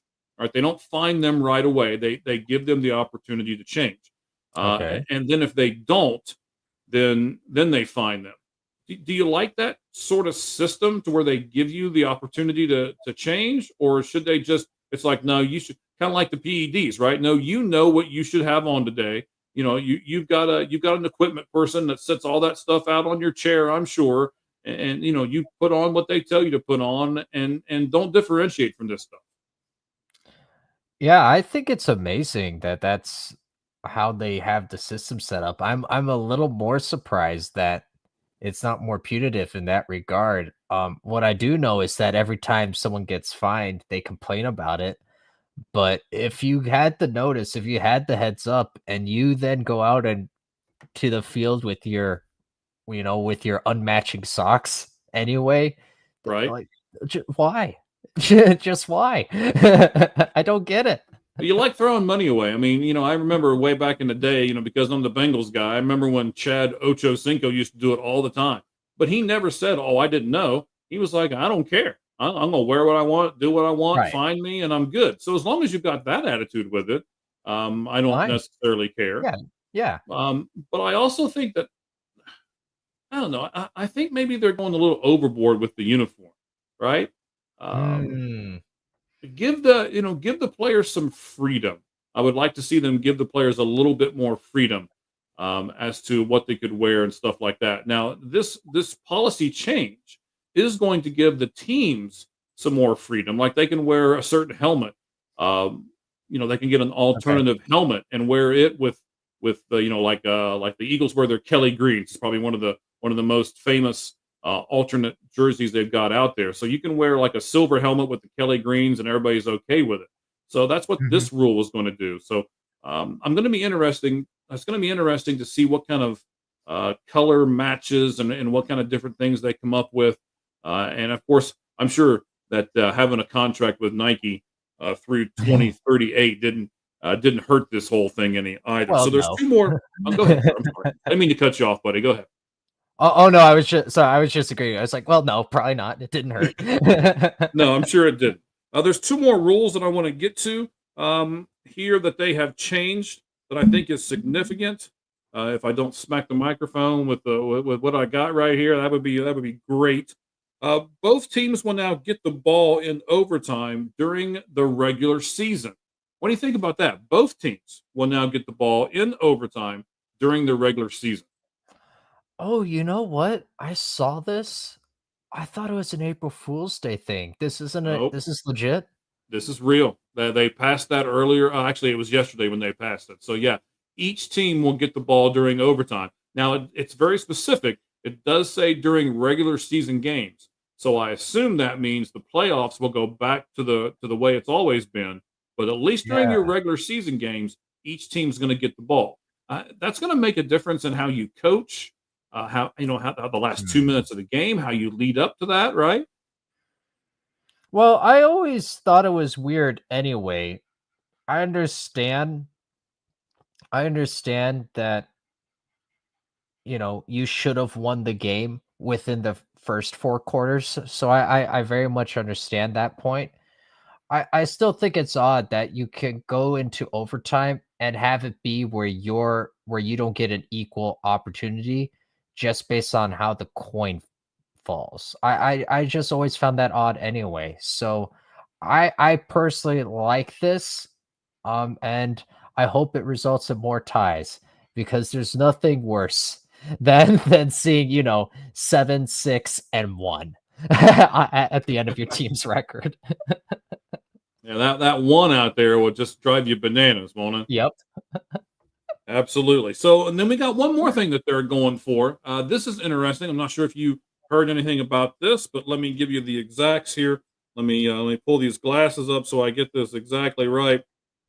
The NFL has also announced that they're going to use Sony's technology. It's called Hawkeye technology, where they will measure the first downs now with that technology instead of having the quote unquote chain gang along the side of the field. Now they are still going to have the chain gang, from what I understand. They're basically like a backup kind of thing, but they Mhm. are now going to use this technology to do first downs and stuff like that. What do you think about this, and how is it going to affect the game in which we know it? Well, I'm glad we're not losing any American jobs. That's first and foremost. So shout out to the chain gang out there. And then second of all, had this been in place, Oh, here the we go. Buffalo Bills would have made it and won the Super Bowl because they had crossed that line, but the ref crew on the day marked them short and essentially gave the ball back to the Kansas City Chiefs. So I understand that human error can take place, but this takes out the bias. This takes out the little bit of the nudge, that little bit of the, maybe the ball was here when it was here, ultimately making the huge difference. And it'll just take away that post game frustration out of it at the end. We Because got then to there's 100, by the way. That's what that sound effect's for. We oh, got to let's 100. go. Let's go. Look at us go. And see, we have a semi-automated buzzer right there to let us know we hit 100. We Right? didn't need the marker for 99.5. So the Buffalo Bills would have their ring and all would be right in the world because the Chiefs wouldn't have made the Super Bowl. Although I will say it was fun watching them get annihilated by the Eagles. But that aside, I think it's mostly a positive. I don't like replay being used for bang bang judgment calls. I Okay. don't like that at all. But for something like this, where it should be cut and dry, and where it can be difficult for you see sometimes where the ref doesn't have the angle, they aren't perpendicular with the play, Mhm. and then they have to stretch their neck out, and then they end up guessing anyway. So I much rather have this be the thing and have the officials worry about all those other things that are very difficult to see in lifetime anyway, that I do not want to have be semi-automated. All right. We're going to talk about karma in sports here in a moment. We're also going to talk about like a run rule type thing. How many runs do you have to have before you pull out your starters? Well, I'm going to talk about an instance where that happens. And then, of course, we are going to close out the show with torpedo bats here in just a few moments. Um, Here's the thing, buddy. As far as this all goes with the NFL, right? I like this controversy stuff. It gives you and I something to talk about, right? If True. so let's talk about this as far as from football to baseball for a second, right? if we take all the guesswork out of sports, doesn't it get a little more boring? Doesn't it get to where it's like, okay, well, we already know the result of that. Doesn't it get into, you said earlier, I tried to watch WWE. One of the big things that we all know with WWE, I will not say that it's fake. All right. But I will say that when the two people go to the ring, they know who's going to win that match, right? It's already predetermined. And that's one of the reasons why people won't watch it, is because it's already predetermined. Now, if we get into a spot here with the NFL or with other sports to where it's like, okay, there's no guesswork here whatsoever. It's cut and dry. Does that take away from the excitement? Does that take away from the controversy of the sports in which we love? Yeah, true. And that's very much legitimate, where you're holding your breath to see, is he going to point, or are they going to hold up the fist?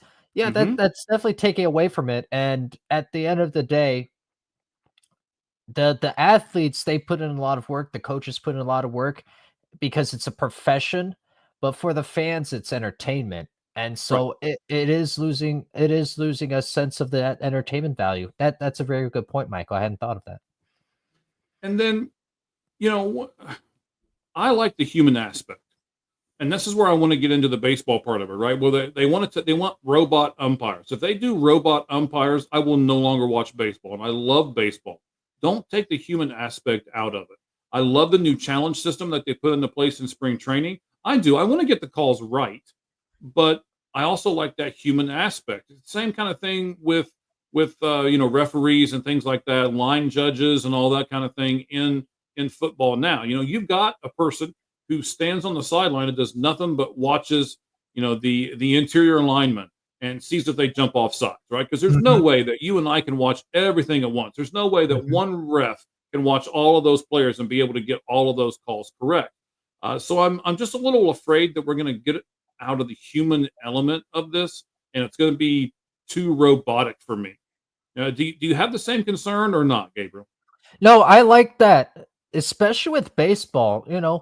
You take away, a catcher should be rewarded if they do a good job framing.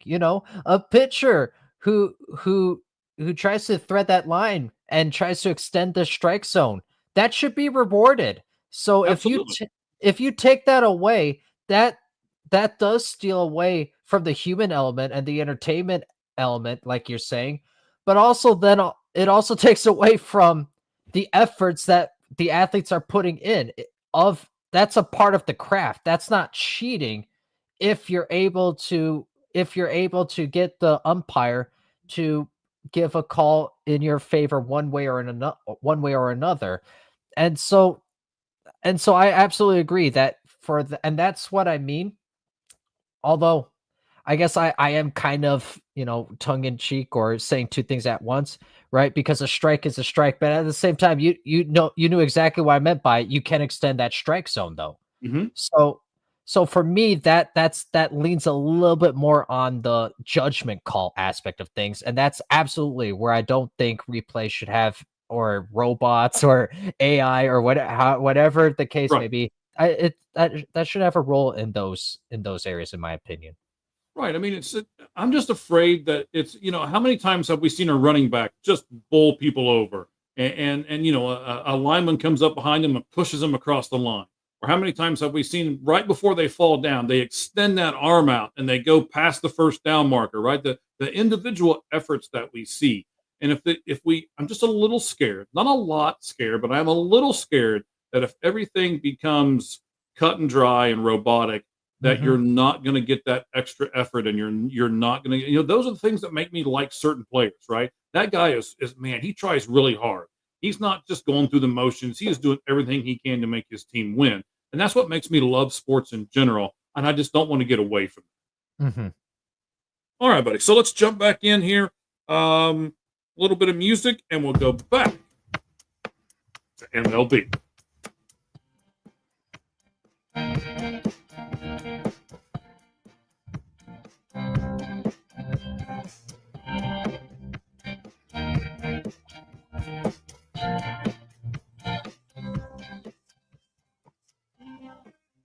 All right, so MLB is changing a little bit, and I'll show you that it's changing with the fact of this fact. The fact of this fact, I don't know. That didn't even sound like proper English right there. I don't know what I did there. But there's something that we need to know about opening weekend that tells you how much baseball has changed. Here's the stat that I want to throw at you. I want to see your reaction because it wasn't on the show notes that I gave to you. All right? Only 3 teams did not attempt a stolen base on opening day weekend. And one of them, by the way, was the Cincinnati Reds, who were 3rd in stolen bases last year. Yeah, that's interesting. I like how managers, I'll say this too, my Red Sox, for example, they're being aggressive early, kind of setting the tone. I like it personally. I guess I'm just as bad as some of the other major platforms. Shohei Ohtani, that slide got a lot of buzz, for example. I will say he had a pretty good jump, and the throw made it so it really wasn't ever in question. But it was good to see that he found a very efficient way to both slide and not put his shoulder at risk. So that was a good aspect, just in terms of just as a baseball fan. But yeah, I like it. I wonder, does it keep up now? I have to imagine if you're doing this already in early April, I imagine that this is now the tone. This is what you're saying. This is going to be our approach. So yeah, and that's kind of my point here. I'm curious how it ends up working out. Are we going to see more outs as a result of this? Are people going to get caught? We'll see. Or are we going to just break the stolen bases record? I don't know. I'm very excited to see how this specifically works out, though, Michael. Yeah, I love the stolen base part of it. I also, if you didn't get a chance, you can go over to our Twitter, X, whatever, Twix, whatever the heck they're calling it these days, or whatever Elon Musk wants to call it, since he owns the thing. We've got Lawrence Butler had some really neat shoes that he did when yesterday when they honored Ricky Henderson. If you haven't got a chance to see him, go over to our platform at the 643 and Out Pod, and there's a picture of them up there. You can see them. They're pretty neat. I like them a lot, so I threw them up there for everyone to see. Speaking of what all was happening yesterday, as a fan of the Boston Red Sox and as a fan of Rafael Devers, buddy, are you panicking about this start that he's in right now, or where are you at as a Red Sox fan and Rafael Devers? I mean, listen, it hasn't been great. It hasn't been good whatsoever. I just know when he grounded out, we were celebrating because at least he got contact. He didn't strike out, right? Right. I mean, these have been some bad strikeouts too. He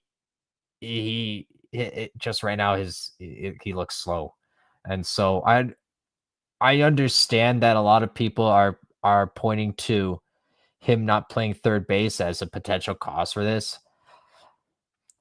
And we talked about routine earlier, and being in the rhythm. I get that. At the same time, my guy, you're up to bat. For your swing to be that off, that not playing third base, playing as a DH, that to me now that's not an excuse. It's definitely a mental thing of him, he's done something. What I think it is he's now trying to, because he made a big stink about it earlier. Now he's trying to show, all right, I am a team player. And in his mentals, he's overcompensating. And now he's in his own head the other way. And so it's not great, but listen, when he's on, we know how good he can be. And I think we found the floor, so I can't see it getting too much worse. So I'm pretty optimistic that he himself is going to be able to turn it around. I'll just say in general too, Red Sox, we need to stop leaving our players stranded. It's been such a painful theme. I don't remember how many times, but there's been a couple times. Maybe only once with bases loaded, but certainly with two players on where it's just, oh my goodness, we had player in scoring position. We had a chance to tie it up and or take the lead, and it ended up not even being close. So I'm looking forward to us getting out of that rut. All right. So let me give you the stats for the last 9 games. Now, the last 9 games does not count today's game. All right. Okay. So last 9 games, 34 at bats. He's had 1 hit. This is Rafael Devers. 34 at bats, 1 hit, 26 strikeouts, and 5 walks in his last 34 at bats. Let me give you another statistic here. I love stats. You're going to figure this out, Gabriel. We've only been together on this show for a few times here. Here's one. In 1995, all right, it's been some time ago. Yes, 1995. Some guy named Tony Gwynn. You ever heard of Tony Gwynn, Oh Gabriel? yeah, yeah. Yeah. Okay. So some guy named Tony Gwynn had 15 strikeouts in 577 plate appearances. In 2025, Rafael Devers had 15 strikeouts in his first 23 plate appearances. There we go. So just a slight difference there, right? You brought it up earlier. Remember his? Yeah, I gotta stab you with that little shank right there and twist it around a little bit. Um, you'll be able to do it here in a minute. The next segment will involve my red, so you'll be able to do that back to me here in just a moment. And you brought it up. Remember when he refused to be the DH, saying that Yeah. he was the third baseman? So now I want to introduce this into the segment, and I want to talk about this. And here we go. Do you think there is karma in sports? I remember when he did it, and I was like, "Shut your mouth! Do what's best for the team. You're a terrible third baseman as it is, and if you look at the statistics, he is the worst third baseman in Major League Baseball. And here he is over there running his mouth, and he can't even do it in English. That he needs to be the third baseman, and Bregman, a guy who is a great defensive third baseman, needs to be the DH, or he needs to go to second base because I'm Rafael Devers and I'm the man and all of this. So now he's had a terrible start to the season. Is this karma, Gabriel? And it's with your team, so I think this is an interesting question. I don't view it as much as karma, only because, right? What if he now starts to figure it out here? You know, I wouldn't blame. I'm not going to blame karma. I'm not going to give karma credit either. What he humbled himself, so now the baseball gods are going to bless him. I don't view it as much like that. I view it more as initially he was put out because he views himself as the guy who needs to be out there, and it just has to be Bregman. Like, this isn't even a discussion. There's no two ways about it. Like and to an extent, I like an athlete who will back himself, but you need to internalize that and have that translate into something productive. So for him to publicly take that stance and to then basically say, "Well, no, I'm not a DH. I'm a third baseman." What are you doing? What are you talking about?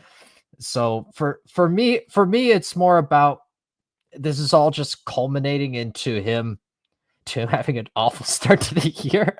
Yeah. Particularly if you're gonna raise a stake, you better produce, and he hasn't. But like I said, it's also just the beginning of the season. Give it till May, June.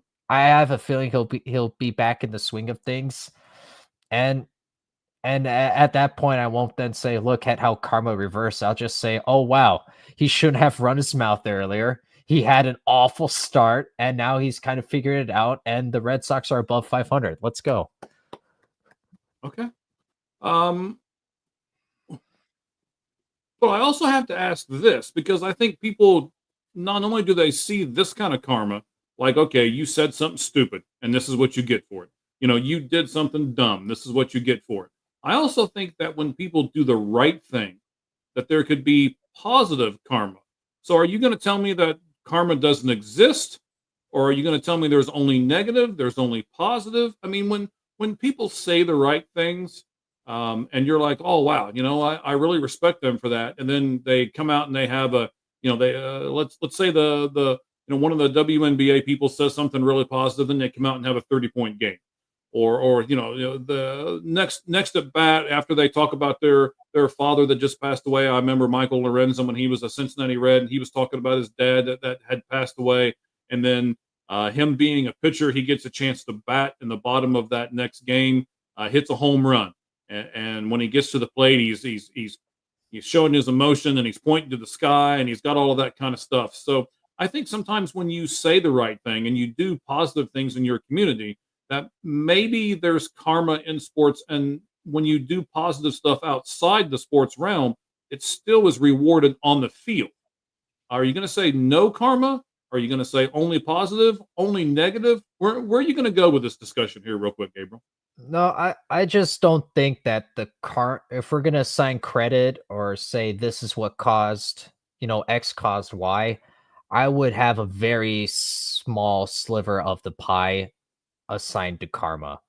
Okay. Because there are so many players that do the right thing, that say the right thing, and that are awesome, and they don't get it done. And right, we don't then say, well, see, it's because of karma. It's like, well, there are a bunch of other pro level athletes competing, and they had the better day, and there are guys who just focus on baseball and go about their business, and they too just get it done. So for me, the karma aspect doesn't have as much to do in sports. There are a lot of awful people who have had tremendous athletic careers, Yeah. So for me, it's more about, how you are with your mentals, how you are in your preparation, and then how you are once once you're on that big stage, once the lights are bright. How that has more to do with it than anything. I will say, in terms of the karma aspect and how you treat others, I think that's more important. I think that does reflect in other areas of your life. But in terms of crediting or blaming for athletic performance, for me, that would be less than 5%. Okay. So then let's just do a quick yes or no. I'm going to say yes. All right. Just so everybody has that opinion, I'm going to say yes to this question. I'm going to ask you the same question. It'll be a simple yes or no, and then we'll move on to our next one here. The second pitch in our MLB 4-down territory for those people who are looking at us and are like, wow, sponsors. Yes, you can sponsor each pitch. You can sponsor the studio. We are looking for that. We're really growing, and we're starting to look for different sponsors here on the Sportz Truth. Myself, Mike Valentine, the Cleat Geek, and Gabriel here with Curious Sports Pulse Media. All right. So here's the question: do you believe in karma? Real simple. Yes, no. No. No. Okay, that's fine. You don't have to agree with me. It's kind of more fun if you don't, actually. So I'm gonna say yes. Gabriel's gonna say no. What do all you guys think? You can leave us comments if you're watching this on a tape delay, which I'm sure a lot of you guys are going to be. Throw something up on X. We'll certainly retweet everything. We will make you a part of our show, and we appreciate you doing that. Yesterday, Ellie De La Cruz hit a monster home run, 436 feet to the batter's eye yesterday in Great American Ballpark. And he did so with a torpedo bat. We'll talk about that in a moment as well. It's the first game he used that torpedo bat. So it was in the 7th inning of a 12-0 game. I was not watching the game live. I saw this on Twitter. I put it up on our Twitter account at the 643 and Out Pod. So you can take a look at that, and you can look at my response. And my response was, why is Ellie De La Cruz playing in the 7th inning of a 12-0 game? And what that's going to do right now is that is going to spark the Sportz Truth live poll question.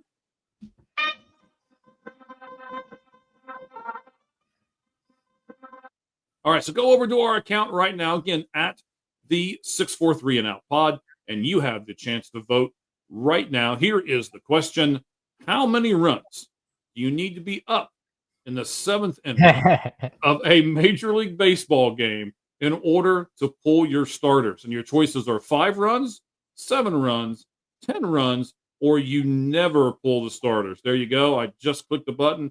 It is up on our It is up on our Twitter poll right now. And whoa, here we go. We are number 2 now. People who are live on X right now, we are number 2. Thank you all for tuning in. Thank you for getting us up to that number. We've never been number 2 before. I'll just say that. We've always in this time slot, and we've never had enough people with us to bring us up to that spot. So thank you very much. Gabriel, when do you take starters out of a game? If you're the manager, give me a situation where you're going to start taking some starters out of a game. For me, it has to be based on the feel. I would try to get the internal temperature of how the dugout's feeling and how my team's looking, and then probably more importantly, maybe how awful the other team is. Because at the same time, there are going to be instances where maybe you want to just keep that momentum going. You've kind of captured a little magic, and you want to have it last, right? You don't want to momentum and playing well. When we talk about habits, it can be hard to regain that once you've let your foot off the gas pedal. So I'm always one where I will defend a coach or a manager keeping in their players, whether it be baseball or football or otherwise. That being said, you also might want to worry about depth, about preserving some players, about maybe developing, giving a look to someone else. So I personally don't judge anyone too harshly in terms of that. Exceptions exist naturally. I will say for me, a general good rule of thumb: 5 is too little. You could definitely have a pitcher get got for 5 in an inning. So that's too little. I would say 7 plus is where you should actually start to seriously consider it. Okay. And I think it also depends on the sport, right? If you take out 3 of your starters in baseball, it's not like you can put them back in. It's not like basketball where you can go, oh shoot, they're mounting a comeback, right? And now I'm gonna put these guys back in, right? But when you take a starter out in baseball, that's it. You're gonna live with these pinch hit guys, right? I don't know if you saw the Arizona Diamondbacks game the other day when they had to pinch hit with Ryan Nelson, the pitcher. He actually ended up getting a hit and all of that, which was fantastic to watch. And that was just kind of one of those dynamics of baseball, right? They had used all of their pinch hitters, and it got to this point, and you're like, okay, now who are we going to have come up here and pitch, right? Yep. So there are several different dynamics that go with this. So it's more of a feel thing for you. It's not how many runs. It's not anything like that, right? Yeah. And you also said it depends on the opponent. And I thought that was a very good point that you brought up as well. It really does, right? If you're playing the White Sox or if you're playing the Colorado Rockies, I would think that would influence your decision more than if you're playing, the Los Angeles Dodgers or somebody like that, right? Oh, yes. Right, or a division foe or something like that. So you can go to our Twitter account right now and vote on that. So it is on at the 643 and out pod. You can go to that. Click on it. Your choices are, hang on, do I still have it pulled up here? I think I do. Oh, no, I actually don't. Yes, I do. Okay, 5 runs, 7 runs, 10 runs, or never pull the starters. We've already had some people look at it, already got some votes, so we appreciate you doing that. We will keep up with that as the show moves forward. So let's take that off of there right the moment, and let's look at this. The Detroit Tigers, Gabriel. Some news from Detroit. Positive things for them. The Detroit Tigers and left-handed pitcher Tarek Skubal are in agreement on a 7-year, you ready for this number? $335 million contract extension that starts next year. Nice. It includes a no-trade clause, and it's the largest deal for a pitcher in MLB history. 7 years. $335 million. Here's the straightforward, simple question, and that we'll build off us here for the next few moments. Is Tarek Skubal worth 7 years and $335 million, Gabriel? 7 years, 335. See, before entering in today, I didn't necessarily, well, why am I saying necessarily? I 1,000% did not break it down the way that we have been. And I think that's a very good way to approach these things where it's like, Mhm. okay, what's the production now based on this? Can I give a cop out answer? Is that okay? Sure, there's consequences with cop out answers, Oh sir. But you can no. give one. um, I think he can be. I I I I would probably like to. This is probably one where we're gonna look at it and be like, he was worth it. He was worth it for this year and this year, for these 2 years, and then it faded off toward the end. I imagine that's what we'll get, just because of Okay, the nature of this contract again. But can he be worth it for for a good 2 or 3 years of this contract? I think so. I think so, but then does that answer the question directly? No, because you're asking, is this contract, will he be worth this contract? right. I'm gonna probably say no. Okay. Um, so I think that we have to go a little deeper here, right? And this is what I like to do on this show. This is why I bring people like you on here who are very intelligent with all these different sports concepts and everything. So you've got the Detroit Tigers, a mid-market type club. You've got the Pittsburgh Pirates, a mid-level type club, right? And they're the ones that are getting all these draft picks and everything else. I think there's a problem here. And here's the problem for me. The Minnesota Twins getting these draft picks, getting the Byron Buxtons of the world and stuff like that, right? You've got to pay these guys now, Mhm. right? Is Are the Pittsburgh Pirates going to be forced to pay Oh, Paul yeah. Skeens 50 million? I mean, the Detroit Tigers are paying their guy 48 million basically. Is Pittsburgh going to be forced to pay Paul Skeens 50, or he's going to get signed by the Dodgers or the Red Sox or the Yankees, one of these teams that supposedly have just all this money out there available to where they can do that? And what does that really do to these mid-market, so I'm the Pittsburgh Pirates, right? Okay, I got Paul Skeens. I got Paul Skeens for 3, maybe 4 years. Well, I better do something in those 3 or 4 years because I'm probably Right. not going to be able to sign Paul Skeens. And does that really help these teams, like we think it does with the draft picks that they're getting and stuff like that? Well, it helps them in terms of they don't have the path of, say, the Yankees or the Dodgers in terms of acquiring more players, more talent. They have to draft, grow, and develop. And so they are rewarding players. And so that's kind of the bubble that they're in. So in that sense, I guess it does help them, Maybe it'll show that this organization is willing to reward players. I think it also I this is for a lack of a better term, so apologies, but I think Mhm. to an extent it does handcuff you though, and it puts you in a bad position. I mean, he's going to be in his mid 30s. Once we break down whatever the year per production is for each season, by the time he's 33, 34, 35, I highly doubt he's going to be worth that. Now, will he be worth it in terms of the buzz, in terms of what he means to Detroit? Maybe. Mhm. Maybe in terms of a strict monetary sense, sure, I could give you that. So he could 1,000% be worth it in that aspect. I'm just talking for now, his talent. Right now, absolutely. Looking down the line for this length, you're just going to have a very hard time convincing me of it, particularly with, what are we going to say? Injury concerns. Right. But all at the same time, him and his agent are going to look at the Detroit brass and say, "Fine, you won't sign me. I'll just wait. I'll become a free Yep. agent, Yep. and I'll go sign somewhere else for this kind of money. Yep. Somebody's going to pay me, and we're going to give you a chance to be that team that does it." But then, if they do pay him and he gets hurt, the team is also going to be like, "Hey, we tried, right? We signed a really good pitcher, and this is what you guys wanted, and we went this route, and we paid all this money for this guy. Look, now he's hurt. He's not winning us any games, and we stink again." Mhm. Um, it's going to be interesting to see how this works out with this particular contract.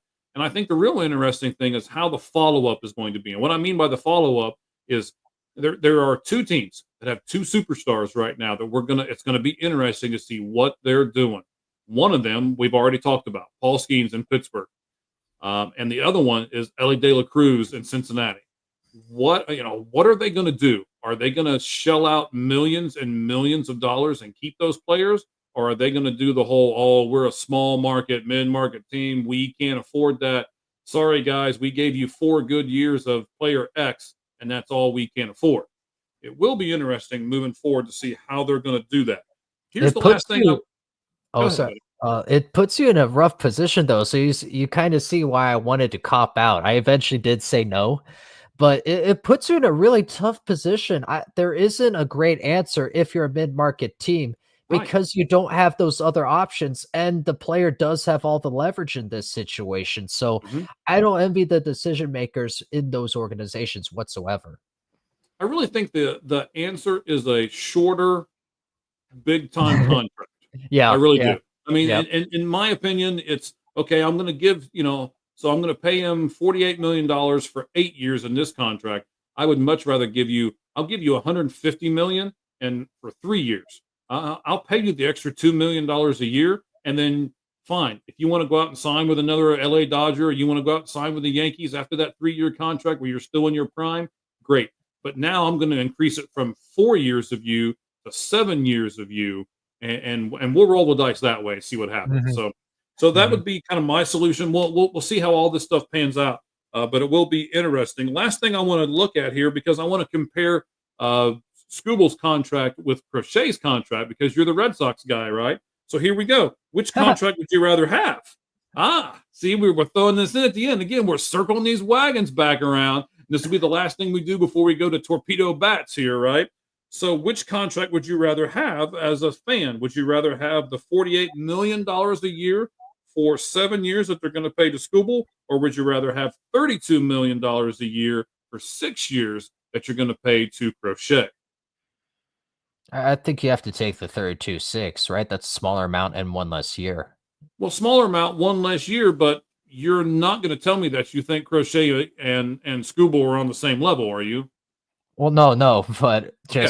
just the concern again about not as much the amount, but just if I have to pick one, I'd rather take, you know, 6 years than 7 years. I understand that it may not seem like a whole hell of a lot of difference, but Hmm. I'm just thinking in terms of longevity. If either turns out to be a bad contract or they there's something that happens where they can't throw a ball again, I would much rather have that extra year of leeway. That's just how I'm approaching this. Okay. Let me give you a couple stats here. Luis Arise is also one of these guys that's kind of scuffling right at the moment. He was 0 for 13. I think he actually got a hit today, but he's 0 for Nice. 13. But Padres fans, let me give you a little bit of solace here. Last year, Luis Arise went 0 for 13 as well before he got his first hit. And by the way, if you have forgotten, he won the batting title last year. So I think he's going to be okay. And then here we go. Torpedo bats. We're going to lead with that. And then I'm going to say this. The Brewers, a lot of their pitchers were crying, right? Oh, it's the Yankees. And they're just going to let the Yankees do whatever they want with these bats. And la, la, la, la, la. Well, okay, Brewers fans, shut your mouths. All right. And Mitch is a big Brewers guy. I wish he was here. I'd tell him to shut his mouth too. Here we go, right? The Brewers have given up 32 runs. They gave up 32 runs to the Yankees. And then they turned around yesterday after they left Yankee Stadium. They went to their home opener, and then they gave up 13 runs to the Kansas City Royals. So All it right. might not be just torpedo bats here. It might be the pitiful pitching from the Milwaukee Brewers, right? All right. So we're going to spend the rest of our time on torpedo bats, ladies and gentlemen. And I know this is a big, hot topic. Gabriel and I will discuss this. We're going to get to some meat and potatoes of this here.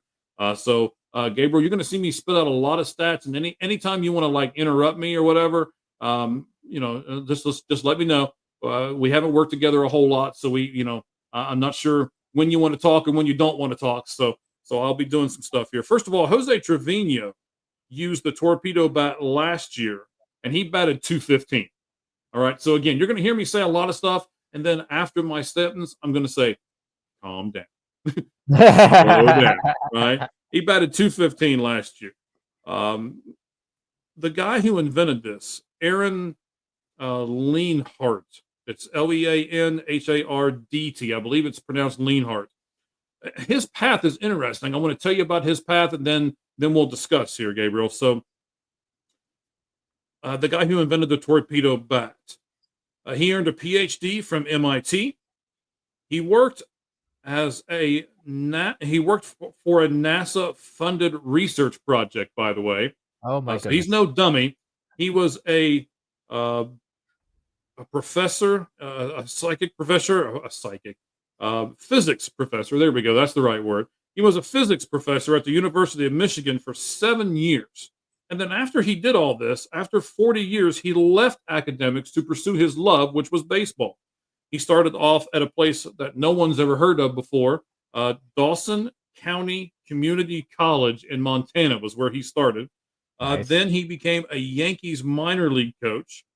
And then he went to the big leagues with the Yankees, and his responsibility with the Yankees was actually taking all the analytic data and kind of dumbing it down and making it to where professional athletes can actually understand how they can use this data and everything else. And we can get into all kinds of different stuff. I don't really want to right at the moment, but I'm a big data guy.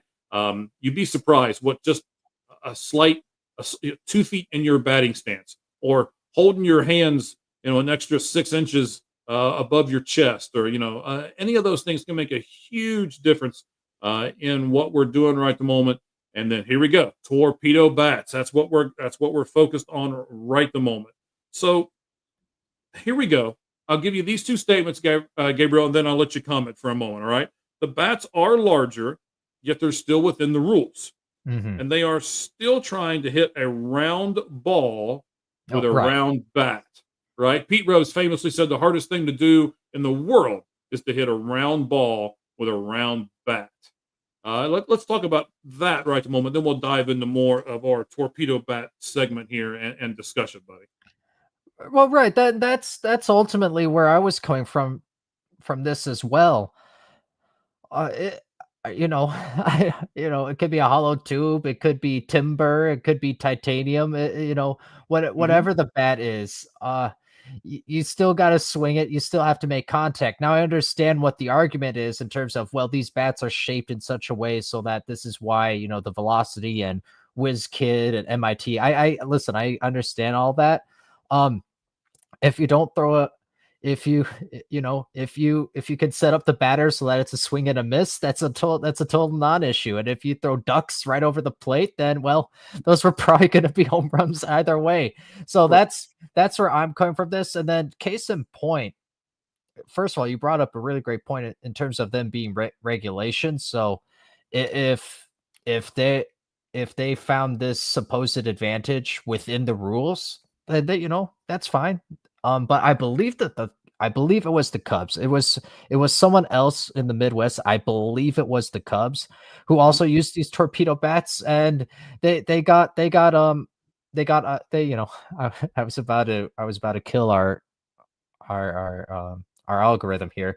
They got absolutely jack. They got absolutely jack for using these torpedo bats. So you can't you if you're the Brewers, you can't sit there and be whining about the usage of this. Look at your pitching staff. Look at what you can do. And if it turns out that these torpedo bats are such a great thing, then very quickly, I imagine, um, it won't be an advantage. Why? Because we won't be saying torpedo bats. Why? They'll just be bats. Right.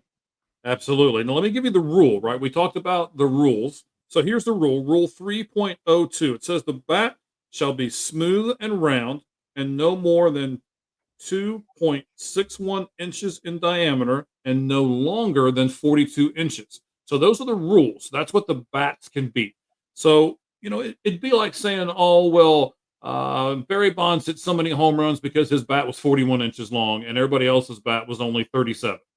But his bat still falls within the rules. So if that's what Right. you want to use, your argument's null and void, right? It still falls within the rules. Now, let me give you something else that I think a lot of people can visually see. So Major League Baseball basically says, okay, so right field, left field, center field. We don't want cookie cutter ballparks, right? So we'll give you. It has to be at least. I'm just going to throw out numbers. I don't know if these are real numbers or not, but so right field has to be at least 329 feet from home plate, and it can be a maximum of 350.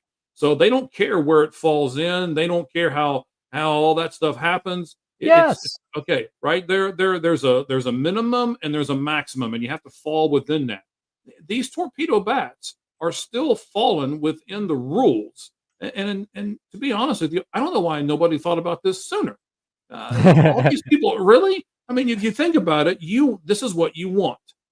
So talk to me a little bit, Gabriel, about still following the rules, and do you really think that this is going to make a huge deal in Major League Baseball just because a bat has a little bit bigger sweet spot on it than somebody else's bat does? Yeah, I mean this is part of competitive athletics now. The athletes, they need to do their part, the coaching staff, scout teams, they need to do their part, and now now you find this other advantage, supposedly. If Hmm. nothing else, it may even just be a placebo, if we're being honest. Like, oh, I get to go Yeah, up to the plate with this torpedo bat. And as long as it's falling within the rules, it's valid. I have no issue with it. Um, listen, this group, that the baby bombers were the baby bombers way well before the torpedo bats, and they were called the baby bombers for a reason. So right, right. I'm not making too much of it either way. I will say it's absolutely fun. Well, yeah, I like the aspect of it. I like the Oh fact that we've yeah. got something great to talk about here. Oh yeah. Um, but at the same point, so you and I have watched baseball long enough. A lot of our fans have watched baseball long enough. When you get an advantage, the pitchers are just going to figure out how to make it a disadvantage. They're going to pitch Right. inside. That bat is a little heavier, so it's probably. I'm going to guess it's a little bit. When you throw the high fastball, if the bat is heavier, it's harder for you to get around Mhm. on that high fastball. So they're going to start. They'll make adjustments, right? When the new guys come up from the big leagues, right? Remember when Rodriguez for the Mariners came up and he's going to be the next big thing. Look at him. He is just hitting bombs everywhere and he's doing this and he's doing that. They made adjustments and then Yep. he has to make an adjustment back. And we're just going to make the pitchers are just going to make adjustments on these bats, right? But I do have some specific questions that I want to ask, and I do have one gripe. Let me give you my gripe. My gripe is this: he worked the guy Aaron. He worked for the Yankees, and that's how they got this research and development, and that's how they were able to do this. They used some of these Giancarlo Stanton, and like I said, Jose Trevino has admitted that he used this bat last year. So this is not a new thing necessarily, right? They just happened to hit a whole bunch of home runs in opening day weekend, and everybody was like, "Oh my gosh, what's going on here?" And people were like, "Oh, we're using torpedo bats," and so it blew up and became a much bigger thing than what it really is. My gripe is this: Major League Baseball should do its research and development as a whole. They shouldn't allow the team like the Yankees that has all kinds of money to spend to do their own research and development and have the lowly Rockies or the lowly Pittsburgh Pirates over here and not having near as much money to do research and development. And then it gives certain teams with more money an advantage. What do you think about research and development and just baseball doing it as a whole instead of them relying on each team to do their own research and development? This is now where you and I will part ways. I don't mind that it's for right now just the Yankees thing. Although, I'm pretty sure someone will have to fact check me on this, but I'm pretty sure it was the Cubs who also used No, this type I of will thing. fact check you on it. It is. Cody Bellinger was on the Cubs last year, and he Thank has you. admitted to doing this as well. There's Yeah. actually, Gabriel, there's actually like 40 players right now who are using torpedo bats. Right. This is not just a Yankees thing. Like I said, it just got blown out of proportion over the weekend. And in fact, you know what? I'm going to go ahead and ask this question because it's going to lead me to this. Would this be such a big deal if it was any other team but the Yankees? Yeah, I yeah. mean, if the Reds did this or the Pirates did this, would we be talking about it like we are right now? I mean, let's be real. Probably not. Yeah, I agree. So if you were a manager, would you even allow your players to do this in fear of maybe MLB banning this bat? Oh, that's a good point, because right now it is something of a help or an aid, and I Hmm. would probably heavily weigh my fear of being becoming too reliant on it. So what if this does get taken away and now the Right. players go through the mental block of, "Oh shoot, I can't produce without this." So now I have to go the HCG route. No, too soon. Okay. No, but yeah, no, that's a very valid concern. Would I go again player by player basis if I felt like I could, be in the ear of the player and say, "Hey, you were great before this bat, you're great after it." Then, and they feel comfortable with that, then, I wouldn't be opposed to it. But for certain players, the more superstitious ones for sure, no, that this isn't a thing you can use. I'm sorry. Right. So, and I appreciate our fans staying with us. We have continued to gain numbers. We're up over 100 now. So people live with us. Thank you very much. I know we've gone over the 2 hour mark. We're getting close to the 2.5 hour mark right at the moment. Poor Gabriel looks tired, man. He's over there in New York, and he's up late. I'm keeping him up late here right at the moment, but we're almost done here. I just want to rattle off a few things to you that everybody thought was going to be the new thing, and they're not even a thing anymore. Major League Baseball has had things called axe handle bats. If you don't remember it, Google it. It was a thing. Axe handle bat. Remember when Joey Votto introduced the bat that had the knob on the bottom of it that was huge? It looked like a hockey puck. And everybody was like, "Oh, we like this." He was talking about how it balances your swing and all this kind of thing. Do you see anybody with a bat right now that has the bottom of it that looks like a hockey puck? No, you don't. So, they have tried to do some different things. They were fads and not fixtures. And Right. and you also have to remember back in the day, right? Back when old people like me used to watch baseball, there was only a couple of different timbers that you can make a bat out of. Well, now you can do maple, ash, birch, and hickory. But still, 75% of the bats in Major League Baseball are made from maple. So the other three take up the other 25%. And I'll give you this as we kind of wrap everything up and close everything out. Gabriel, thank you very much for coming on with us and being on the Sportz Truth with us today. If you ever get a chance, go to the Louisville Slugger Museum. I've been there like 3 or 4 different times. I used to live in Cincinnati, and Louisville, Kentucky is not that far away. If you ever get a chance, there are 2 things that I believe should be on a baseball person's bucket list. That museum, it's fantastic, and Cooperstown should be on your bucket list to go do. I've been fortunate enough to go to both of those different things. But if you go to the Louisville Slugger Museum, they have a whole display of everybody's bats. And you can pick up people's bats and go, wow, that feels a lot different than the last person's bat. They're all doing the same thing. They're all trying to hit a round ball with a round bat, right? But yet they do it with a different length. They do it with a different weight. They do it with a black bat. They do it with a brown bat. They do it with a bat that's made of hickory. They do it with a bat that's made of ash. They do it with a bat that's made of. But all these things fall into the rules, and people, it's just a fad. We won't be talking about torpedo bats 30 days from now. I almost guarantee it. So calm down. Gabriel, what do you think, buddy? Yeah, I like that. And right, does Rafael Devers, does anything change if he has a torpedo bat? No, he'd still have struck out the same amount of times. So I'm with you there 1,000%. It's preference. It's whatever is more comfortable for the player. And that can change too. So Yes.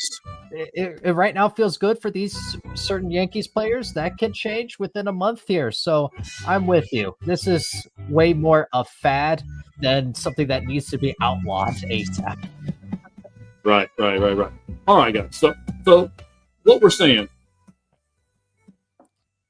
to the Aaron Rodgers thing, right? Relax. RELA. Relax. All right. Once again, Gabriel, tell us where we can find you at on social media, buddy. Yeah, no, thank you a lot. Mike, we kind of went around the horn, so appreciate you at Sports Pulse 100, and also we like sports with a Z. So we're doing a little writing there as well. So thank you as always, Michael.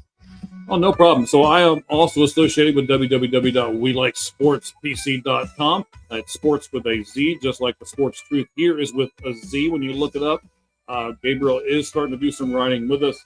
Jordan is too, the guy who was commenting here, Sun Force. So, Jordan, buddy, give us some stuff. People will be able to read everything that you're doing, and then maybe you'll upgrade to a podcast someday.